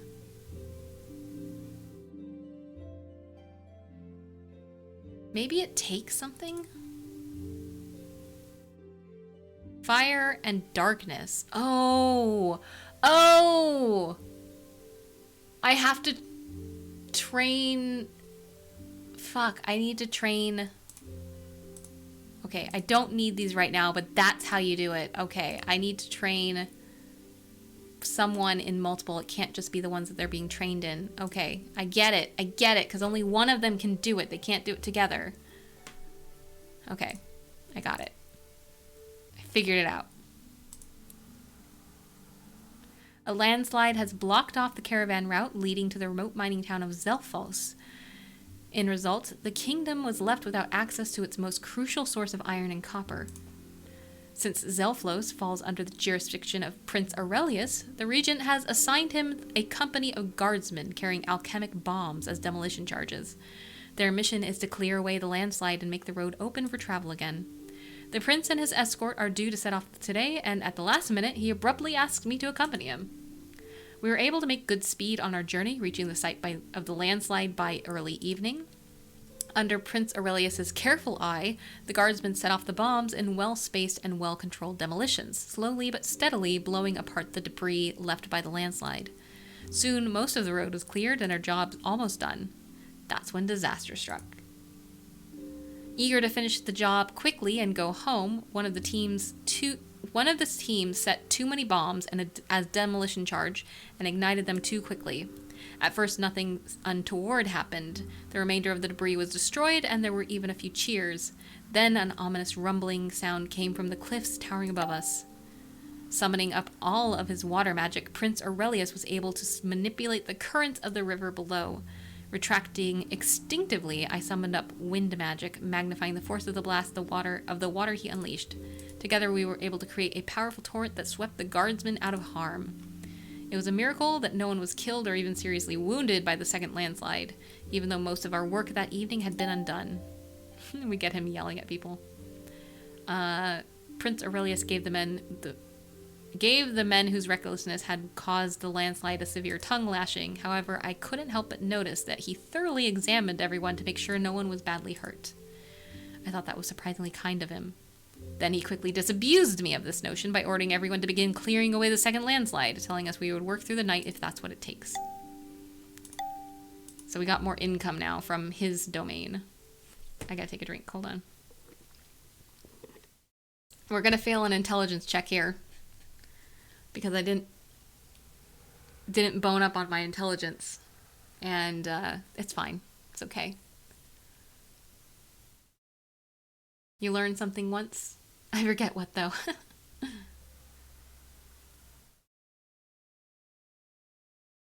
Cute chibi Aurelius, right? We get little cute chibis when we do the missions correctly. I hum quietly to myself as I sieve the last package of powdered mandrake root into a flask. It bubbles over the tripod on the table that serves as my makeshift laboratory. That should complete the recipe for the restorative potion. All that I have to do now is sit back and let it simmer for a few minutes. After it's done, I should go for a walk in the palace gardens. It's a beautiful day. I sigh contentedly and close my eyes, allowing my face and neck to bask in the mellow sunshine. Usually by this time, the restorative ought to have cooled down enough to be bottled. However, I must have used a little bit too much heat when making the concoction, because I can still hear the flask shaking on the table. In fact, the shaking is not diminishing in strength. If anything, it's becoming more violent. I open my eyes. The soothing cerulean color of the potion is rapidly giving way to an angry red. An angry red that is furthermore starting to glow? Before my consciousness fully registers what's going on, I find my body moving of its own volition, born of an instinct drilled into me by countless hours of lectures. With one hand, I knock over a crate containing rough sand and snap a wind spell, scattering the sand on the floor. With another, I grab a pole on which a tweezer is mounted, clamp the flask tightly, and turning my face away to the wall, hurl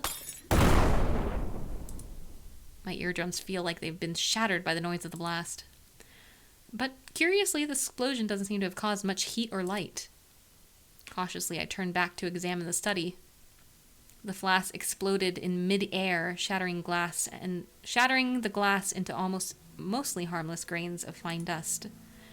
The burning liquid that might in happier experiments have been in a restorative potion has been sprayed across the room. Most of it fell onto the floor where it is soaked up by the sand. Not, unfortunately, all. I stick my hand on my hips as I survey the little scorch marks on my study walls and the bookshelves. So you can see them, they actually did it in the CG, which is nice. They don't always do that in some games. Could it have been much worse? Well, it could have been much worse. I guess I'll have to buy new shelves. Bother. I wonder what happened. That wasn't the first time I've made a restorative potion, and I'm fairly sure I got all the ingredients right. Should have mixed them all properly as well. I kneel down near a gooey patch of sand and gingerly scoop up some of the orange-red substance on it to my face for closer study. Doesn't smell right. Kind of smells like... What's going on? Heavy boots stamped through the study of... I can't fucking read. Heavy boots stamped through the doors of my study, cutting short the train of my thoughts. A cohort of heavily armed guardsmen troop into the room. Just by looking at their uniform, I notice it's the council's garrison. Thought I heard something. Ugh. What is that smell? What the hell happened here? I stand up, inclining my head courteously at their leader. Good afternoon, Captain. I was just trying to make a restorative potion when... Great. More useless distractions. I beg your pardon?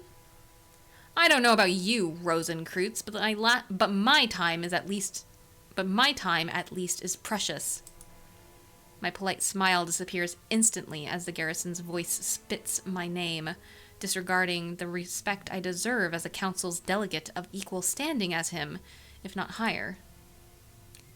We have been tasked to investigate the murder of the king, and the last thing we need is some fool of an alchemist blowing up the castle while we're searching for clues. I carefully observe them in. My mouth is done, apparently. I carefully absorb. I just absorb him like Kirby. Observe the man. It's been almost 12 moon cycles since the part of the council's garrison had been sent to Eskia to search for clues relating to the late king's assassination. And despite them being the faction considered the High Council's most powerful intelligence source, they haven't been able to find any hints. The appearance of me, a council's alchemist, of a different faction than theirs, might be putting them on edge, much more than it should, and might not be choosing his words carefully. I assure you my time is precious too. The restorative potion... To hell with your restorative potion. The sooner useless leeches like yourself clear out of our way. I am not a useless leech, and I resent the insinuation. Oh ho, you resent the insinuation. Why does nobody treat us with any respect? Jesus Christ. Because it was the council. How dare they? You would have died from the explosion. This one seems like it wasn't too bad. Hear them, lads? They resent the insinuation, they do. They don't think they're useless leech. They might even believe they have a worthwhile thing to teach their highness. Oh dear, did we hurt the precious baby's little dignity? That elicits a few chuckles from his men. I feel myself coloring. Something feels off. The garrison happens to be carrying out their investigation near my study at precisely the time when I'm doing alchemy to create a potion I've made thousands of times, but which has mysteriously gone wrong. There are too many coincidences involved in this, and I don't believe in these kinds of coincidences. I know my appointment isn't popular with the garrison or their backers at the Eskian nobility. I wonder, could it be that I've been sabotaged? Hey, no, I got the intelligence success. That's nice. Okay, we'll take the blame. Even if the sabotage might have been a possibility, I haven't the shadow of any proof to voice any accusation. In that case, it would be better not to throw accusations around carelessly, or just take the blame for the incident, instead. You're signing off. All right, good night, Ninjrex. Sleep well. Thanks for being here. Sighing inwardly, I resign myself to the unpleasant scene I know is about to come next. The core of alchemy lies with experimentation, and we alchemists believe that only through trial and error can knowledge be systemized and obtained. Sounds half right to me. Lots of trial, lots of errors, not much knowledge, though. He sniffs, flapping his hands dismissively at the goo-soaked carpet of sand and the scorched shelves and walls. Each failure contributes to the alchemist's eventual success. I have little doubt your ratio of failure to success is astronomically high.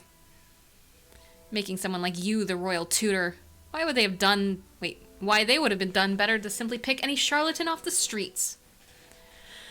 Besides being a certified alchemist, certified, they award certificates for charlatanry now. I am also skilled in all 6 elements of magic, making me uniquely able to tutor their highnesses in their particular affinities. You'll have far exceeded my expectations if your tutoring doesn't end with the prince's death from your exploding restorative potions before the coronation ceremony. I don't like how long these sentences are. They're really hard to say. Could you break it up with a couple of grammatical punctuations, please? What is going on here? The formidable-looking bulk that is Garion, Marshal of the Kingdom and the right hand of the late king, strides into the room, scowling blackly. Lord Marshal, my men and I heard an odd noise coming from this room and immediately came to investigate. And what did your investigations reveal? The royal tutor told us. I presume the royal tutor is capable of speech. I was making a restorative potion, which exploded. That's right. Anyone dead? Not as far as I can tell. Hurt? Maimed? No, Lord Marshal. The study still intact, the palace not burning down? As you can see. Well, then what is the problem? He whirls upon the ashen-faced garrison captain in a towering fit of rage. Nothing, Lord Marshal. Absolutely nothing at all. Then why are you wasting your time on nothing at all? You have a job to do. Find out who killed our king. Have you found out who killed our king? No, Lord Marshal. My men and I had better start pulling your weight before the Regency Council reconsiders your commission. Understand? Dismissed, Captain. He snarls the final word and turns his back on them, dismissing them utterly from his attention. The garrison captain bows ubiquitously to his commander and, with a last glare at me, leads his men out of the study. Regent is dead? No, Regent's alive. The king is dead. Shame. We were just becoming friends. I can only keep them off your back for so long. I look at Garion, a little astonished. From my limited interactions with the man, I know he's not one for small talk, but this amount of forthrightness is bordering on the verge of rudeness. They're out for your blood, the garrison and the nobility both, and I can't always keep them at bay. I'm grateful for all the efforts you've made, Lord Marshal. Don't thank me, thank the Lord Regent. I may not agree with the council's decision to appoint you as the royal tutor, but my job is to keep the peace in the castle, and I intend to do my job. A commendable resolution, Lord Marshal. Garion is already walking away as he tosses out the last few words at me. So don't make my job any harder than it already is. Keep out of the garrison's way, understand? I understand. My words are drowned out by the sound of the door slamming shut. Alright, we got Garion. I don't know how much longer till that one kind of stopping point I wanted to get to.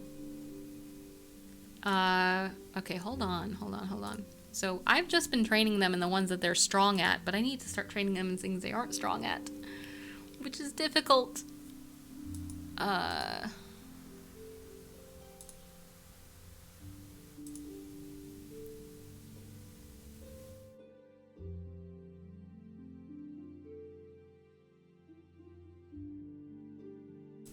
there's at some point where I need to make a truth serum. It's this right here. It's going to be unlocked. And I don't know what it requires. And I wish I did, because then I could know what to train for it. I guess we should train,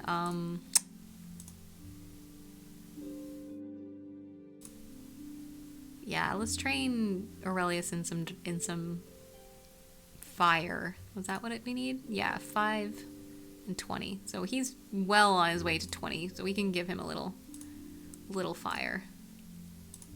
No, not wind. Fire.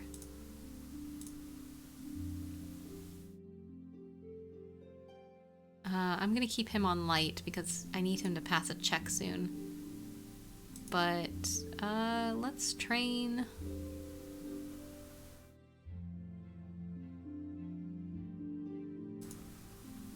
Let's give Nazir firewood and a little water. Just see if we can get some points into that. Etiquette, charisma. Combat time.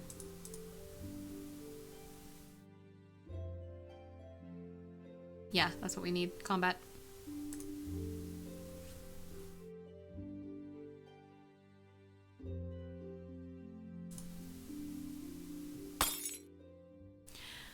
Probably needs light. I mean, yeah, we're gonna have to train him on something, but... I'm walking along the hallway back to my bedroom when I hear something clatter outside. Huh? I start a little at the unexpected noise, my heart pounding uneasily. First the assassins, then conspiring nobles, next to exploding potions, and today this, whatever this may be.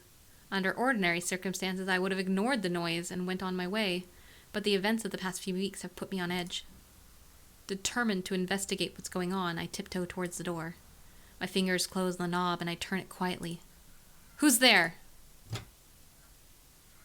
I shout as I push open the door, bracing myself for the ambush I'm sure is coming. I say, who's that? Oh, Master Rosenkreutz. Thank goodness it's just you. Prince Nazir gives me a mock salute, the shock expression on his face having quickly transformed into a grin of relief. Next to him, a pretty maid, her face completely crimson, is trying to smooth her crumpled dress.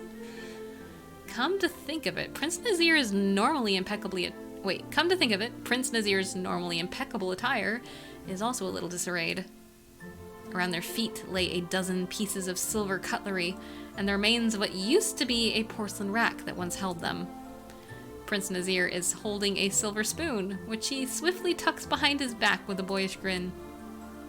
Your Highness, may I ask what you and her were up to, doing? We, can't exactly... What were we two doing again? The maid shuffles her feet, looking everywhere in the room except Prince Nazir and I, and does not speak. I thought I saw... You saw? Dash it, you could have told me sooner. I thought I saw you two polishing some silverware. You did? You did! Yes, polishing silverware was exactly what we were doing, isn't that right? The maid inclines her head ever so slightly and makes a soft whimper that I can only interpret as yes. They were polishing something, alright, right? Are you sure helping her was the only thing you were doing? That is, Your Highness? Alexis, the very idea! What else could we have been doing? Nazir directs at me his most charming smile, and despite everything, I can't help but smiling back. So relieved it's you, my dear, rather than anyone else. You are a decent sport. Have I ever told you that? Prince Nazir laughs and winks at me like a fool. Wait, winks at me like a fool. My reading comprehension has gone down, because I'm getting tired. Prince Nazir laughs and winks at me, and like a fool, I can feel my smile widening. Now, I suppose I had better scamper away before someone less understanding pops up, right? Yes, Your Highness, you'd better... There you are, Your Highness. Harris storms into the room, his brows furrowed together into a impressively bristling V. Oh, it's Harris. Oh dear. Harris, old man, what an unexpected pleasure. Oh, we're gonna fail something here. It's a leadership check. The black sheep of the family. How is our prodigal brother, the black sheep of the family, Aurelius? He is perfectly well, Your Highness, and what's more, busy doing his duties. Duties? Never heard of them.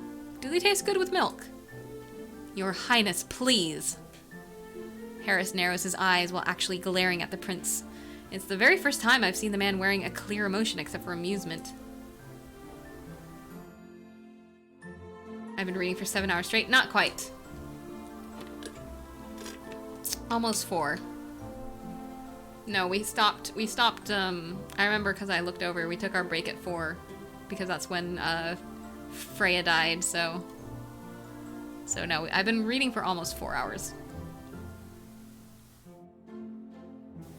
Raphael has been looking all over the place for you. It's about a matter of considerable urgency, and here you are doing heaven knows what with the domestic help. I was polishing the silverware, wasn't I, Alexis? To the best of my knowledge. Polishing the silverware. A prince polishing the silverware. Pray tell me, Your Highness, for what reason do we hire maidservants if not to polish silverware? If you absolutely force me to take a stab at it. Sweeping the floor, perhaps? Sweeping the floor. Very good, Your Highness. Very amusing. You see me bent over in mirth, unable to catch my breath. I have always fancied a splendid sense of humor in one of my most attractive traits. Nazir deflects Harris's glare with his usual deceptively gormless grin. See, I failed it. Is it that appalling to help an overworked maid polish some silverware? That really was what he was doing, you know? Exactly. A true king is a servant to his people, right? He is a servant of his people, Your Highness, but not a servant himself. Turning to me, Harris answers my question with barely concealed impatience. A prince or a king derives a great part of his authority from his prestige. The commoners love a king who has prestige, the army follows him, his counselors listen to him, and the nobility kneels before him. His speech again. Clearly you need reminding, Your Highness. To be seen helping servants polish silverware or scrub the floor or clean the stables. If you were seen, rumors of it would soon fill swirl. Soon fill swirl? Soon fill swirl. That's a weird translation. It's just badly written. Would swirl through the court and beyond. Then the commoners and the nobles alike would lose all respect for you, and were that to happen, you would never command them again. Small loss, never wanted them in the first place. Consider, Your Highness, the possibility of illegitimate children and future pretenders warring for the throne. Illegitimate children? Future pretenders? Isn't that the outcome a little dramatic for simply polishing silverware? Suddenly eager to prevent Harris from saying more, Nazir throws an arm around his shoulder and pats his chest. Harris, my dear friend, I admit that I may need the occasional reminder now and then, but does Alexis hear? For one moment, the man looks slightly confused before he looks at me and understanding sinks in. You mean Master Rosencreutz? Yes. The point is, we have work to do, and I suggest we get down to doing it, rather than wasting any more time. What do you think? Harris gapes at him, as if unable to credit the sheer audacity of his cheek. Nazir chooses to take his silence as agreement and tugs his arm cheerfully towards the door. Heave-ho, back to work we go! As the two men leave, the maid, forgotten until now, takes the chance to scurry after them. Shaking my head in bemusement at this incident, I carry on walking back towards the bedroom, wondering just what caused the tray of silverware to clatter to the floor in the first place. Okay. Can I do it now? I can. I don't want to waste the coin on it, but I can, which is cool. We should do this one in memorandum, because it's for our boy, the guard captain.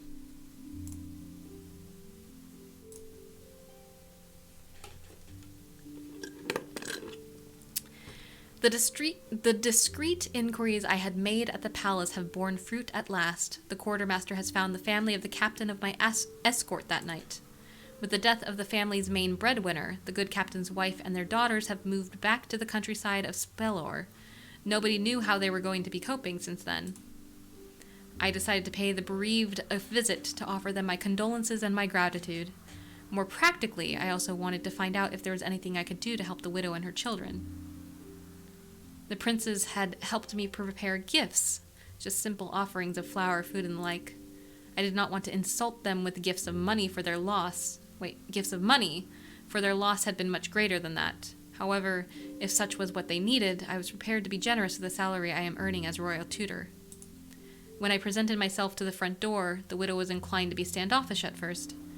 After I managed to convince her of my sincerity and good intentions, she invited me for tea, and we had a frank discussion about her family situation.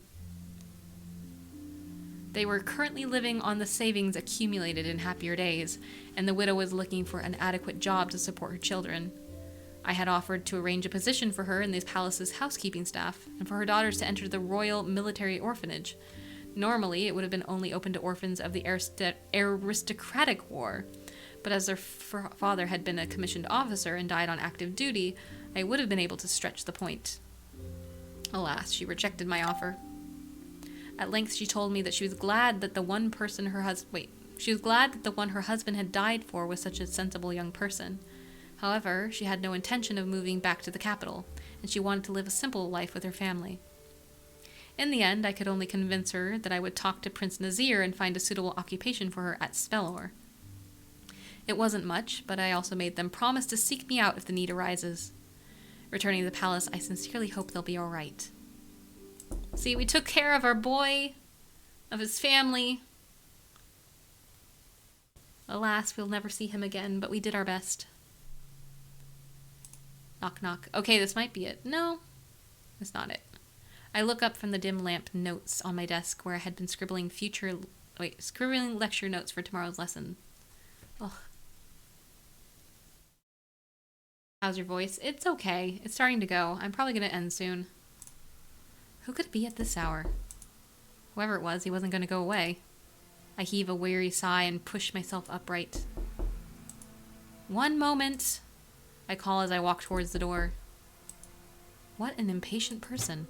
I pull the door open, eyeing the young guard standing before me balefully. Oh no, this is it. Okay, we're good. We're going to be ending soon. Here we go. Alright, cross your fingers that I got all my stats up, guys. Good evening, Master Rosencruz. Good evening. What can I do for you? I am a guardsman in the retinue of Prince Aurelius. He wants me to convey to you his urgent desire to meet you immediately. A guardsman?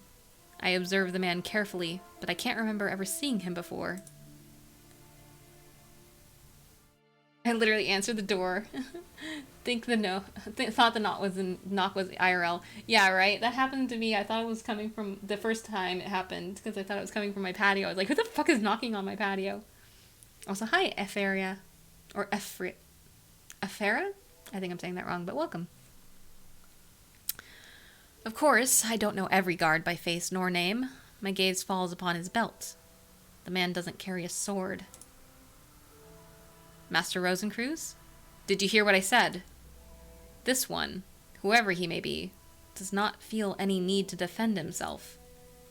Whilst it isn't unusual for guardsmen to use magic, they are normally trained in the arts of combat by Marshal Garion and don't wander the palace unarmed. He must be a magic user. It's the most likely explanation. His armor would make hand-to-hand fighting impractical. Forgive me, I sway slightly on my feet and yawn, watching the guardsman's face relax. I must have convinced him, and why not? It was a convincing performance precisely because it wasn't a performance. I really am sleepy and tired. Just not that sleepy and tired. I wish the prince would stop summoning me at these ungodly hours. So do I, Master Rosencruz. It isn't easy for any of us in his retinue either. Come to think of it, whenever Prince Aurelius wants something done urgently, he has his trusted Harris carry out his wishes. For a meeting of considerable urgency in the middle of the night? No, it ought to have been Harris, not this nameless guardsman without so much as a sword buckled to his side. It's possible this person is up to no good, and I should prepare to defend myself just in case. But with what? God damn it, I don't have an item. What item? I don't know what that item's failure check is. A... Anyways, okay. I mentally go through the list of items currently in my study, but none of them seem particularly suitable for defense in this situation. I mean, maybe we were supposed to make the metal bar? That's the only thing that could have been used. Yeah, that's it. I probably was supposed to make that. Oh well, it's fine. It's fine. We have other checks. We'll be okay. I mentally go through the list of items inside my study, but none of them seem particularly suitable for defense in this situation. For a moment, I consider refusing his request point blank. But that would raise his suspicions and provoke him to attack me here and now, which would be disastrous for him as much as for me, because there are gallons of alchemical mixtures and compounds lying around the study, and many of them are dangerously volatile to combat magic. It looks like I shall have to walk into an ambush, if this is one, with my eyes wide open, and hope that I have enough wits or strength to survive it. I'm ready to go whenever you are. Good, please come with me. The guardsman leads me down the corridor from my room into the arching hallways beyond. The sounds of our steps are swallowed into the vast midnight silence. I shiver, not just from the cold.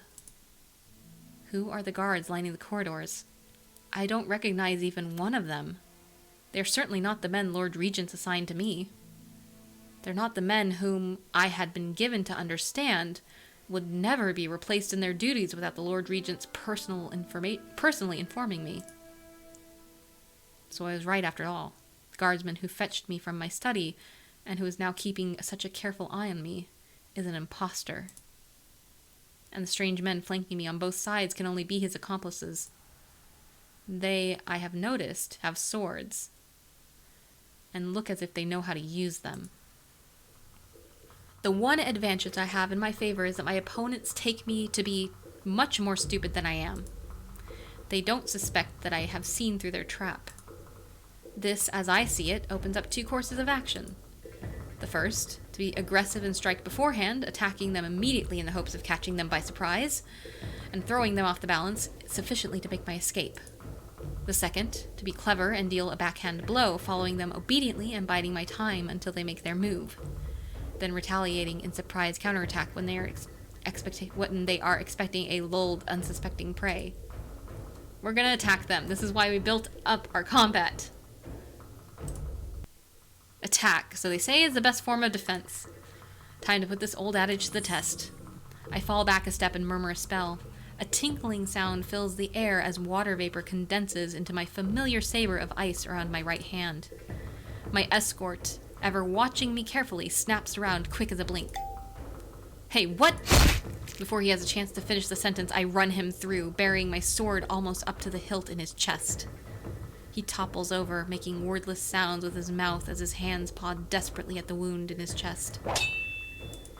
A wicked-looking pike sings a cold song in the night air as it lances toward me.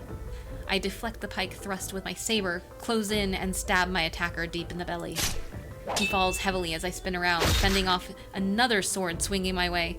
Steel clashes into ice, and both blades shatter at the impact, rendering useless his weapon and mine.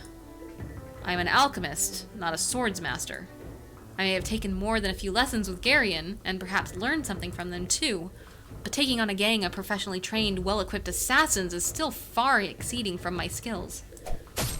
Attack may be the best form of defense, but discretion is also the better part of valor, right? I hold out my hands, close my eyes, and whisper a spell of illumination. Radiant light scorches the hallway, and I hear exclamations of surprise and pain as the unexpected brightness blinds my attackers. Quickly, before the spell wears off, I turn tail and run. Before long, the loud clunks of armored boots on the stone floor echo down the hallway behind me.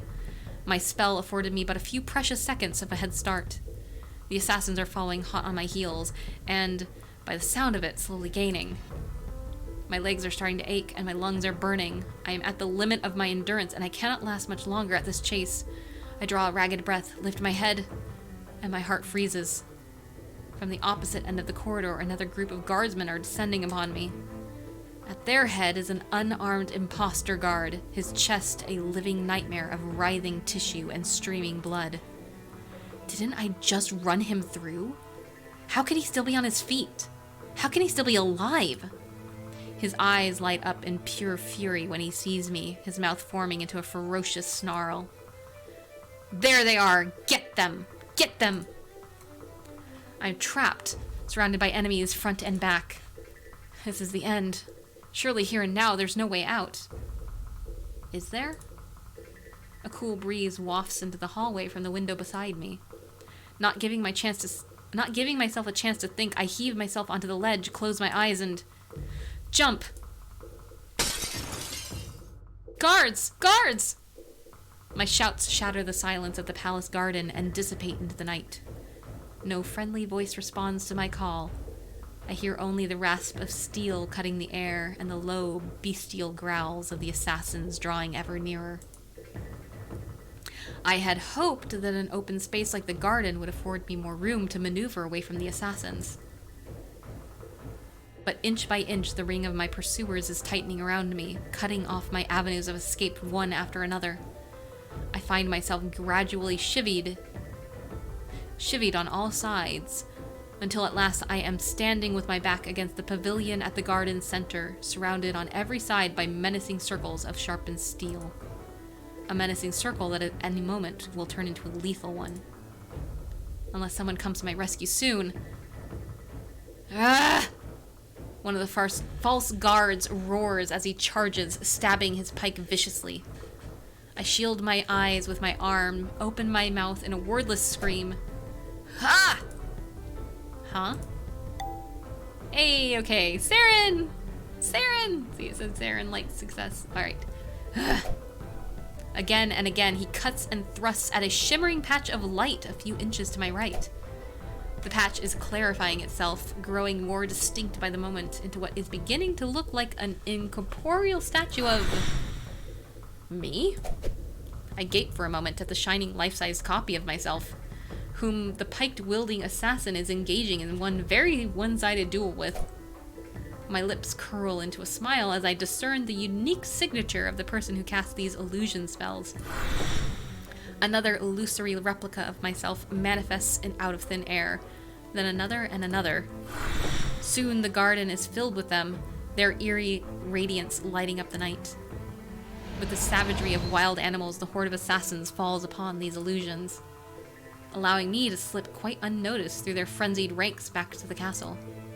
My heart hammers against my rib every step of the way, but none of the mind-controlling assassins pay me any mind.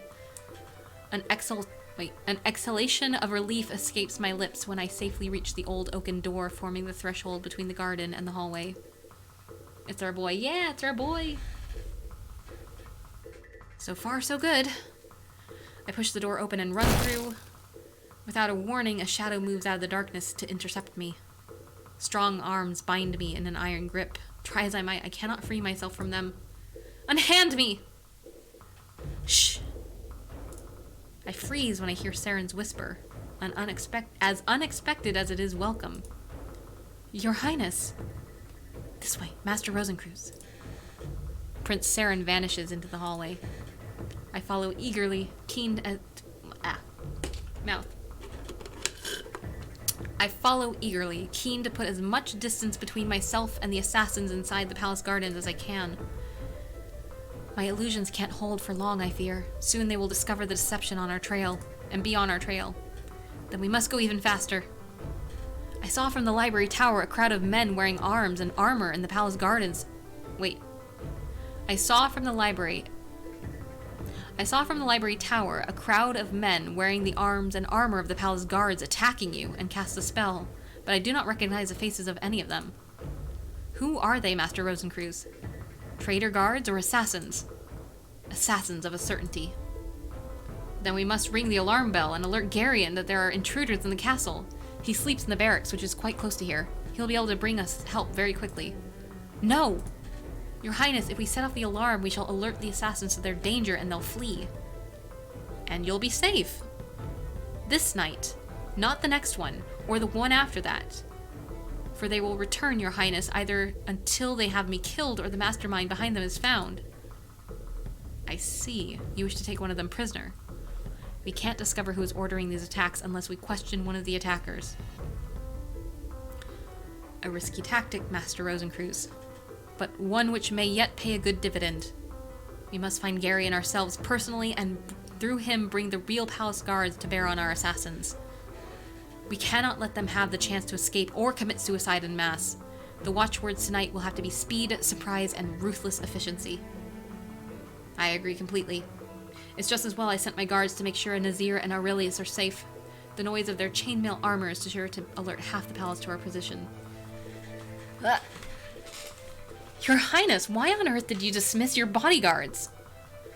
I know I'll be safe in the company of a Rosencreutz. I know I'll be safe in the company of a Rosencreutz, and told them so. It's Nazir and Aurelius who need their protection tonight, not me.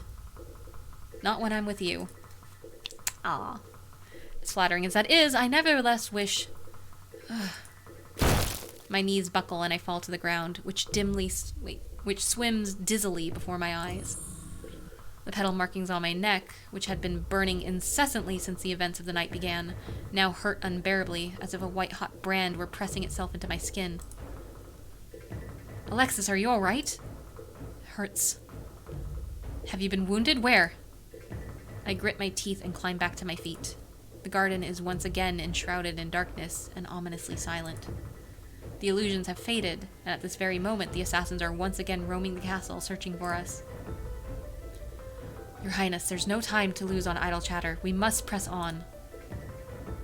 It's hardly idle chatter if you've overexerted yourself using magic and are physically weakened as a result.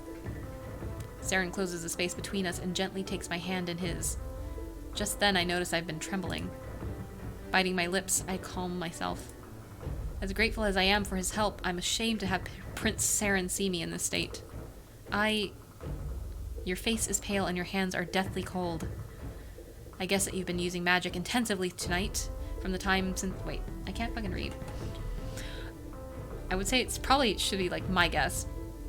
My guess is that you've been using magic intensively tonight, from the time when the assassins ambushed you, and it's taking its toll. Your guess is not far off the mark. Please rely on me, Alexis. His fingers tighten their grip around mine, and it should be not around me, but around mine. His fingers tighten their grip around mine in reassurance. I can't help but worry. We're facing professionally trained killers, Your Highness. Your magic alone is not strong enough to defeat them. We do not have to defeat them. We simply have to avoid them. I think I am sufficiently skilled in wood magic to navigate safely through the palace. I hope you're right. Prince Serin smiles and turns away. He whispers something into the air, and I listen intently for something I cannot hear.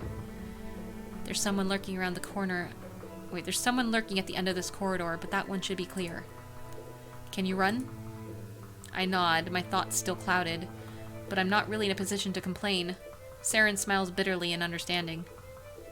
Follow me, Alexis. He grabs my hand, pulling me after him in a direction of the barracks, and despite the dangerous situation, I feel strangely safe. Only then do I realize that the prince has been addressing me by my name without any honorifics. Thank goodness there are no signs of assassins around the vicinity of the comforting iron and stone citadel that is the palace barracks. I dash up to the door and start hammering at it furiously. Within a minute it swings open, and Garion, fully clad in plate armor, is glaring down at me. You again. Better have a good reason to wake me at this hour, Rosencreutz. They do, Garion. Your Highness! What's going on? Assassins have breached the palace. They're hunting for Alexis, and so far we've evaded them only by the skin of our teeth. Assassins in the palace! My guards? Gone. They were replaced by imposters. Someone will pay for this atrocity, Rosencreutz. I will make them pay. You have my word. Thank you, my Lord Marshal, but I can do one better. I have a plan to make them pay. No, not yet, at any rate. We must first guarantee the safety of the royal family. The royal family is safe. The assassins are only targeting me, don't you see? With all due respect, we don't know that, and we can't risk it. The security of the princes and the Lord Regent is paramount. Why would someone want to kill us? Like, who cares enough about, like, how much we teach them magic? It's an important question. Like, it seems like just, oh, the protagonist is important, therefore, or whatever, but I feel like it's something that's going to have to be answered at some point. And I'm interested to see what the answer is. Aside from our, status on the High Council and our status as an alchemist of the Rosenkreutz family. You're still betting on the High Council? Interesting. With all due respect, you don't know that and we can't risk it. The security of the princes and the Lord Regent is paramount. I agree with Alexis.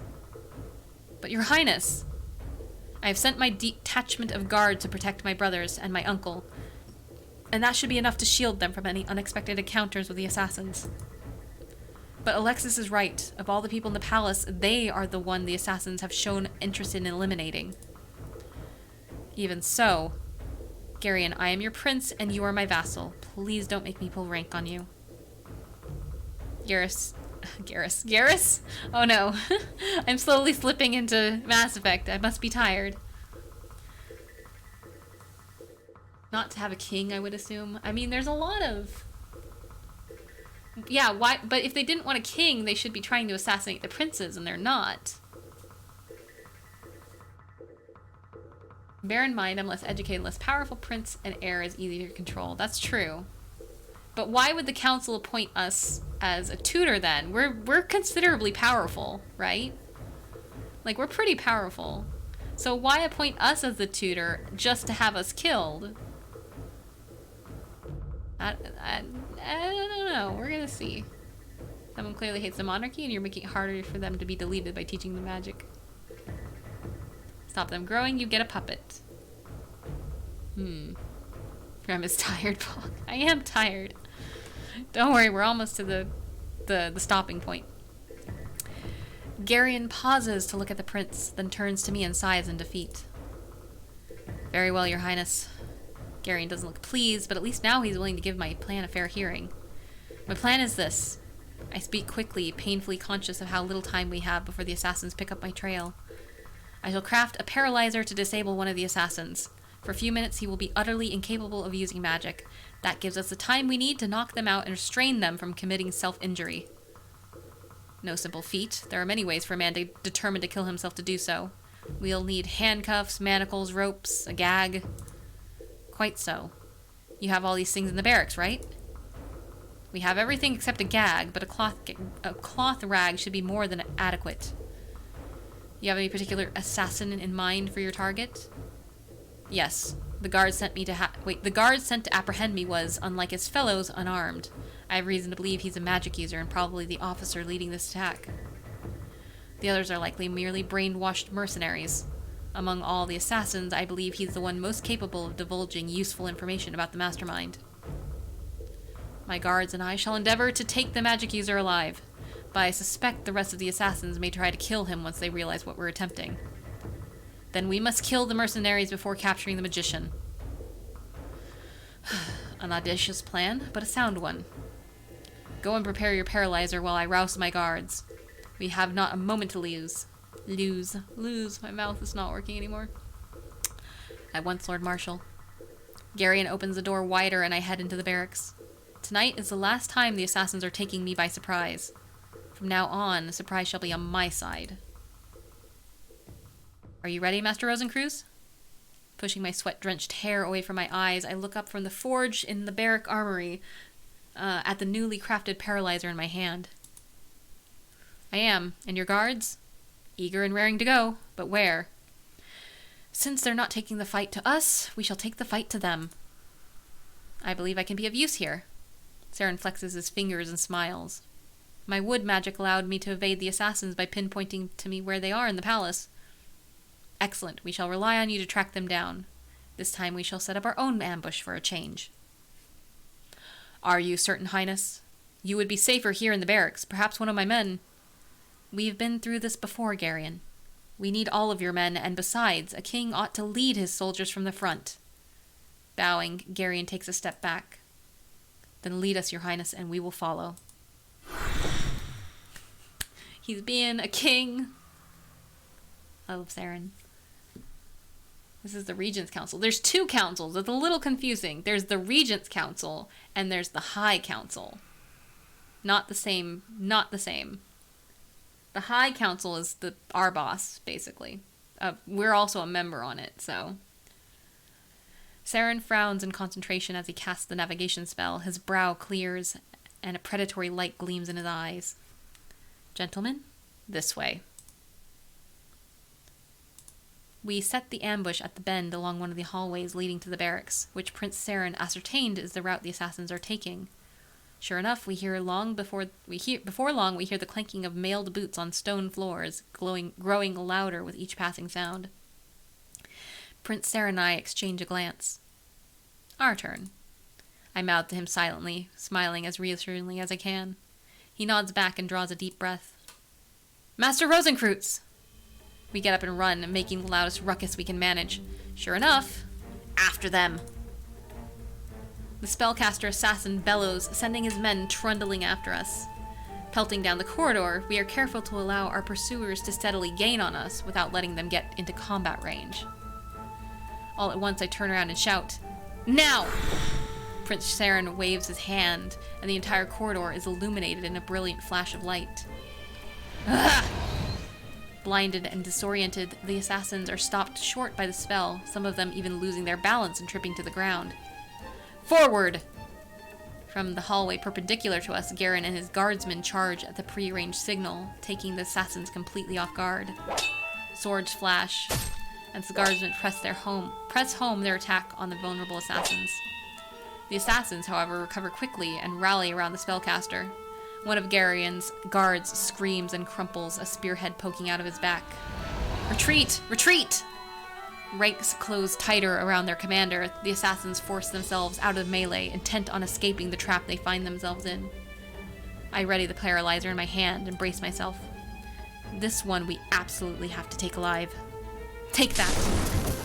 I squeeze the trigger, watching an arc of pale blue electricity shoot from the crossbow, striking the spell. We made a taser, by the way. We call it a paralyzer, but we made a taser. Striking the spellcaster between his shoulder blades. Caught inside a coil of electricity, his body shudders and writhes as the paralyzer electrocutes him, frying his nerve endings and rendering his muscles to jelly. The electricity diminishes, fades. The assassin flops limply down. For a precious minute or so, completely unable to move even a fingertip. Seize him! Garin and the two guards pin the prone assassin on the floor, binding his hands and feet in manacles. I hover over... Blah, my mouth is not working anymore. Okay, we're almost done. We can get through this. Hold on. Ah. Gag him. That's what we gotta do. Garin takes the gag from me and forces it in the spellcaster's mouth. As he does so, a glimmer of intelligence glints in the assassin's eye, and he makes a broken, croaking sound that might have been a laugh. Funny. A Rosenkreutz. I put a hand on Garin's shoulder, restraining him. Sorry, but you're not allowed to die. The spellcaster gives no sign of having heard me. Instead, he makes that croaking sound again. I'd never thought a Rosenkreutz of putting I'd never have thought a Rosenkreutz putting magic chains on someone else. My heart freezes. Does he know about it? The petal markings on my neck, which have been hurting me this entire time, are now exquisitely painful. So burningly agonizing, I find it hard to breathe, let alone think. He sticks out his tongue, teeth shining white. Quick! Garin stuffs the gag in just in time. Spellcaster's throat spasms wildly as he fights to spit the cloth out. Garin further winds another cloth around his... Whatever, he's gagging. He's getting him gagged. I can't read anymore. There's too many words. Not bad, that should stop him from getting up to mischief. He nods at the guards standing behind the assassins, who step up to smash his pommel hard into the spellcaster's head. Spellcaster ceases to struggle and grows limp, swooning into a dead faint. Garin looks over his shoulder and frowns at me. What did he mean, a Rosenkreutz putting magic chains on someone else? Nothing. I don't know. I find my breathing growing shallower and shallower. My head is spinning, or the world is spinning. I cannot concentrate, cannot focus. The markings, like 1,000 red-hot daggers piercing my neck, sinking into my vulnerable flesh. I swallow the thick saliva that is suddenly filling my mouth. I'm afraid I'm not feeling... Master Rosenkreutz. Oi, Master Rosenkreutz! So well. I feel my legs buckle under me. The world turns dark. Ta-da! Okay.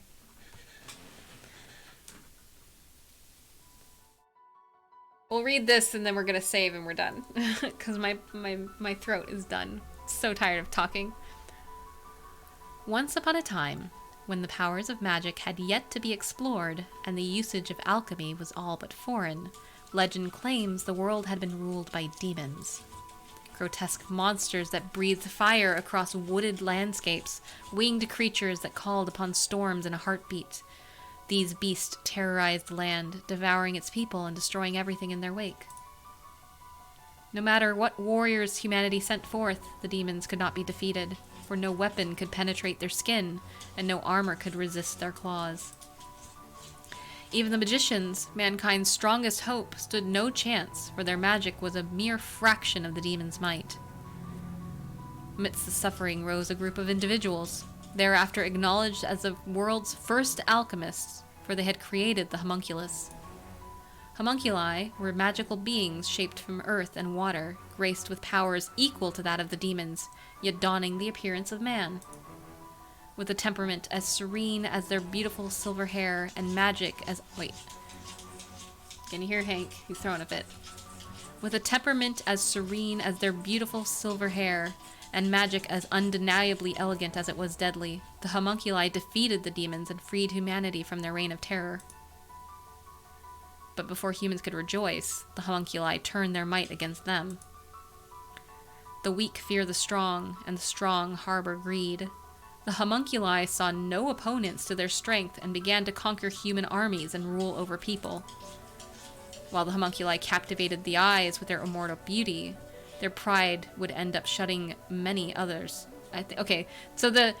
Their pride would end up shutting many forever is referencing eyes. Shutting many eyes. They're trying to be really fancy in saying that they killed a lot of people.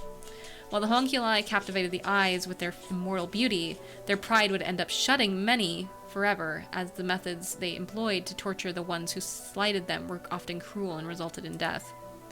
For even at the smallest offense, they bound their victims on the cross, killing them, staining the wood with dark blood. Humanity would come to give those homunculi the name Rosencreutz. So, rose meaning red, and kreutz meaning cross. Red cross. Still, there existed hope. In a world where everything is neither black nor white, just as there is no being purely good or evil, there were some Rosencreutz tired of the endless wars and incessant fighting. These Rosencreutz took pity on the humans and made a deal with the world's first alchemists. They shall defeat the homunculi's tyrannical rampage and place a magic restraint on each of them, so there will never come a time when a Rosencreutz will abuse their magical capabilities again. But in exchange for this, the alchemists have to vow to protect each and every Rosencreutz from the vengeance demanded by humanity for all time. The oath was spoken. The magic was cast, placing magic petals on each of their necks, destined to flare and burn away their life force. Destined to flare and burn away their life force each time a Rosencreutz uses their powers. The homunculi's natural connection to the magic stream was severed. The Rosencreutz now aged and passed like the rest of mankind, overthrown from their immortal rule. True to their words, the alchemists and many magicians united to protect the Rosencreutz from public vengeance. The magic curse around their neck kept a secret forever since. The era of peace had finally come.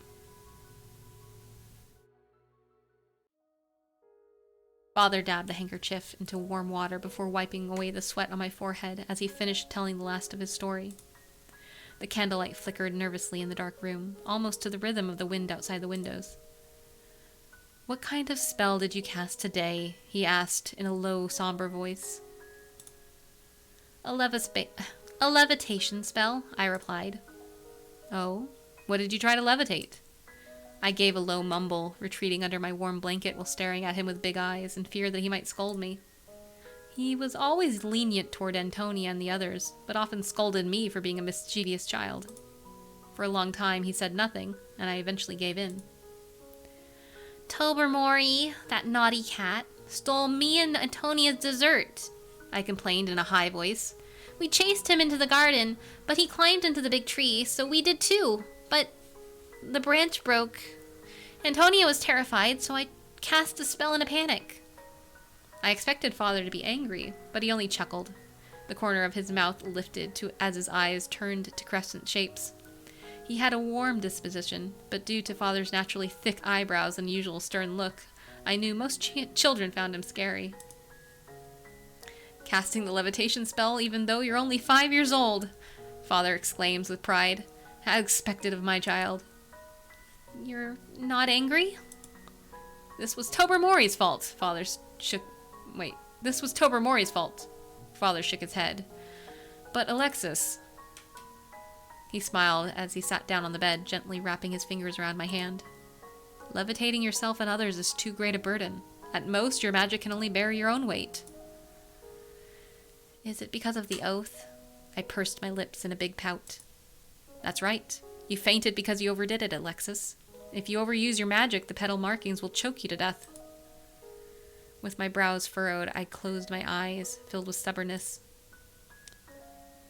That vow is no different from a curse. Couldn't they have done something aside from placing a collar onto themselves? I called it a collar, but it was beginning to feel more like a noose. Oh? What should they have done? Father's voice was full of curiosity and amusement. I don't know. They could have promised to never do anything bad again. Father laughed loudly while lifting his hand, smoothing out the crease between my brows. Alexis, good and evil is nothing but a person's perspective. Such an oath is full of loopholes and would have never worked. But Father, even though we can use all 6 branches of magic, our own capacities are so much lower than that of the average person. Every magician at your workplace can call upon tides and storms. We can't. Plus, we have to hide the meaning of the petal markings from outsiders, or it might bring destruction upon our whole clan. It's so unfair. Perhaps, he nodded. And then again, an oath is nothing more than a magic spell cast by a mage. There's no guarantee it can't be broken. However, Alexis, if a day ever comes when you find a way to break this spell, I hope you can remember why our ancestors made that promise in the first place. They exchanged their unlimited power for peace. Even if there may be an occasion you will find the restrictions around your neck to be a bother, the fact that it's the price we gave in order to spend the rest of these days chasing cats and falling out of trees is something you can be proud of as a Rosencreutz. Master Rosencreutz. Oi, Master Rosencreutz! I wake with a gasp. I am lying on a bed in my room. Judging from the bright sunshine streaming through from the windows, it should be about midday. That means I slept the morning away. Unconsciously, my hand moves to brush the petal markings on my neck.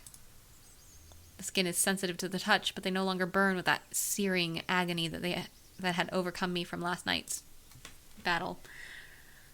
I let my hands fall into my palms. A dull ache throbs between my temples, which feel hot to the touch. A fever now would be fiendishly inconvenient. Master Rosencreutz? Sala! Her small form slips forward to stand in front of me. I gaze at the homunculus in a mixture of surprise and relief. I didn't notice you there. I've been standing guard. I've been guarding you all this time while you slept, Master Rosencreutz. Their highnesses were most concerned about your safety in these uncertain times. The princes, how are they, Sala? She breaks into one of her rare smiles. They're all well, as are Garion and his men. The malefactors inflicted next to no casualties on us last night, thanks to you. My apologies, Master Rosencreutz. I and Raphael were both planned to be absent from the castle last night and couldn't aid you in your times of need. Is that a mere coincidence? No matter, Sala. Where are the princes now? They are in the dungeon. The dungeon? What are they doing down there? You should be resting, Master Rosencreutz. Please do not exert yourself. It's that assassin, isn't it? The one we captured. They're interrogating him. You mustn't stress or worry. They started without me. Sala sighs. Would it do any good, Master Rosencreutz, for me to tell you that you ought to lie down and go back to bed? clear your mind of stressful thoughts, and adhere to a strict regimen of recuperation for the rest of the day. I had managed to put on most of my court attire by the time Sala finished making her speech. I can never get this knot to go through properly. Help me with it, won't you, Sala? There. How far have they gotten? Do you know? Oh, I suppose you've been here this whole time. The interrogation hasn't begun yet. But I thought you said... I merely advised you that that's where the princes were. Now she smiles. Now her smile has just the faintest trace of impishness in it. For the sake of your peace of mind, the Highness and Garion agreed not to initiate the process of interrogating the prisoner without you. However, they do wish to keep a close eye on him to make sure nothing untoward happens to him in captivity. Very sensible. I do not suppose there's anything I can say to convince you to return to bed? I shake my head, returning your smile. In that case, please allow me to escort you to the dungeon, Master Rosencreutz. Thank you kindly, Sala. Okay. Alright, we're gonna save here. We'll just do both. Because my voice is done. Everything hurts. I've run out of things to drink. Let me catch up on chat real quick.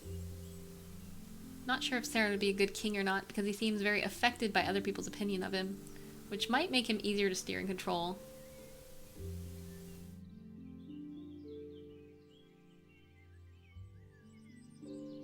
The cliffhanger is what happens next. No, we went through it, but we got some information on our Alchemist, you guys.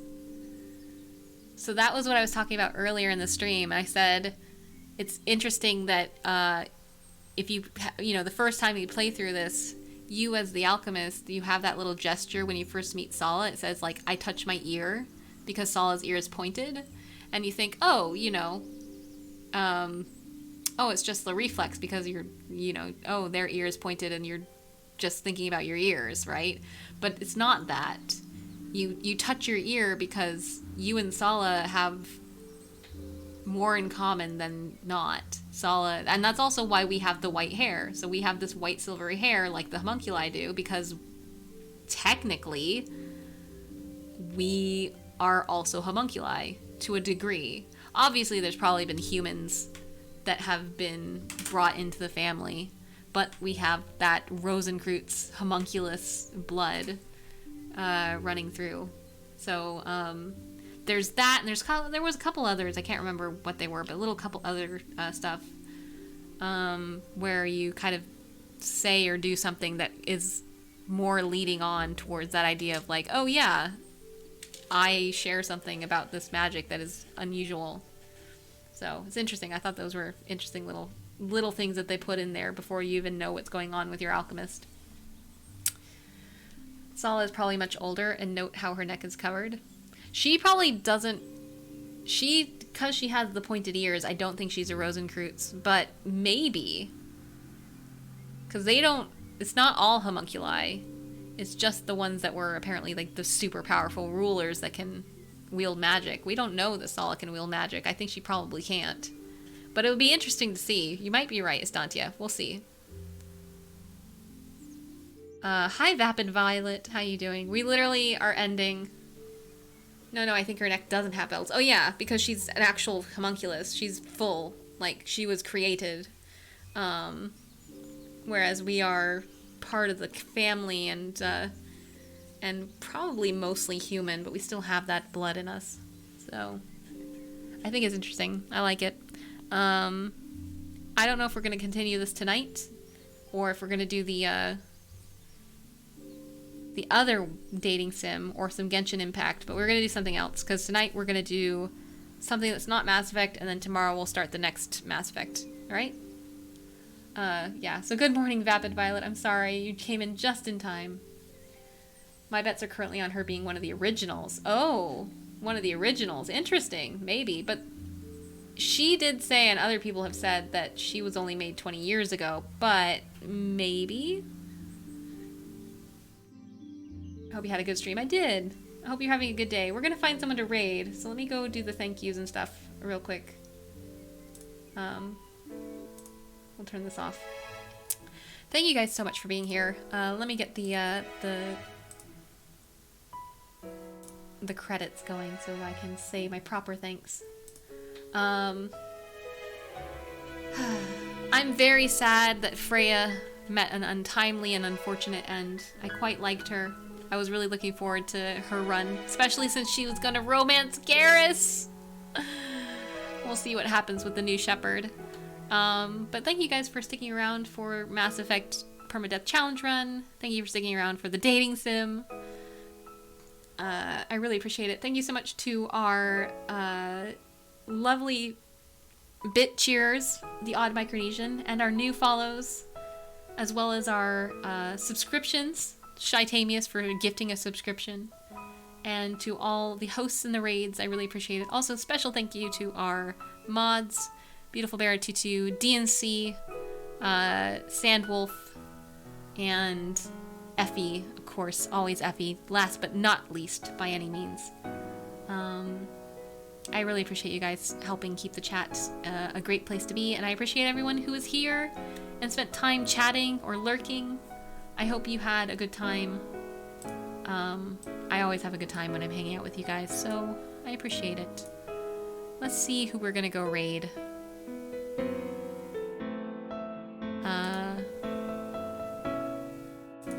I wonder if anybody's... Honestly, actually, I'm gonna go see if anyone's streaming this game. Oh, it's gonna be... Remit's wholesome. I don't know if I'm wholesome. But I appreciate that you guys like to spend time here. It's gonna be probably no. It's just me. Of course it's just me. Alright.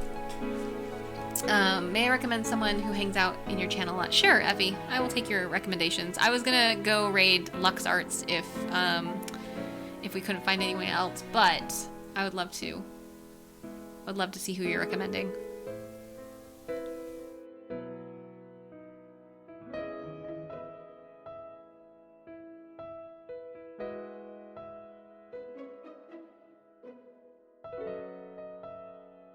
LuxArt is working on a Diluc fan art. Art Rock Doodles. Art Rock Doodles! We love Art Rock Doodles! We will definitely go raid Art Rock Doodles. Alright, cool. I want to go see.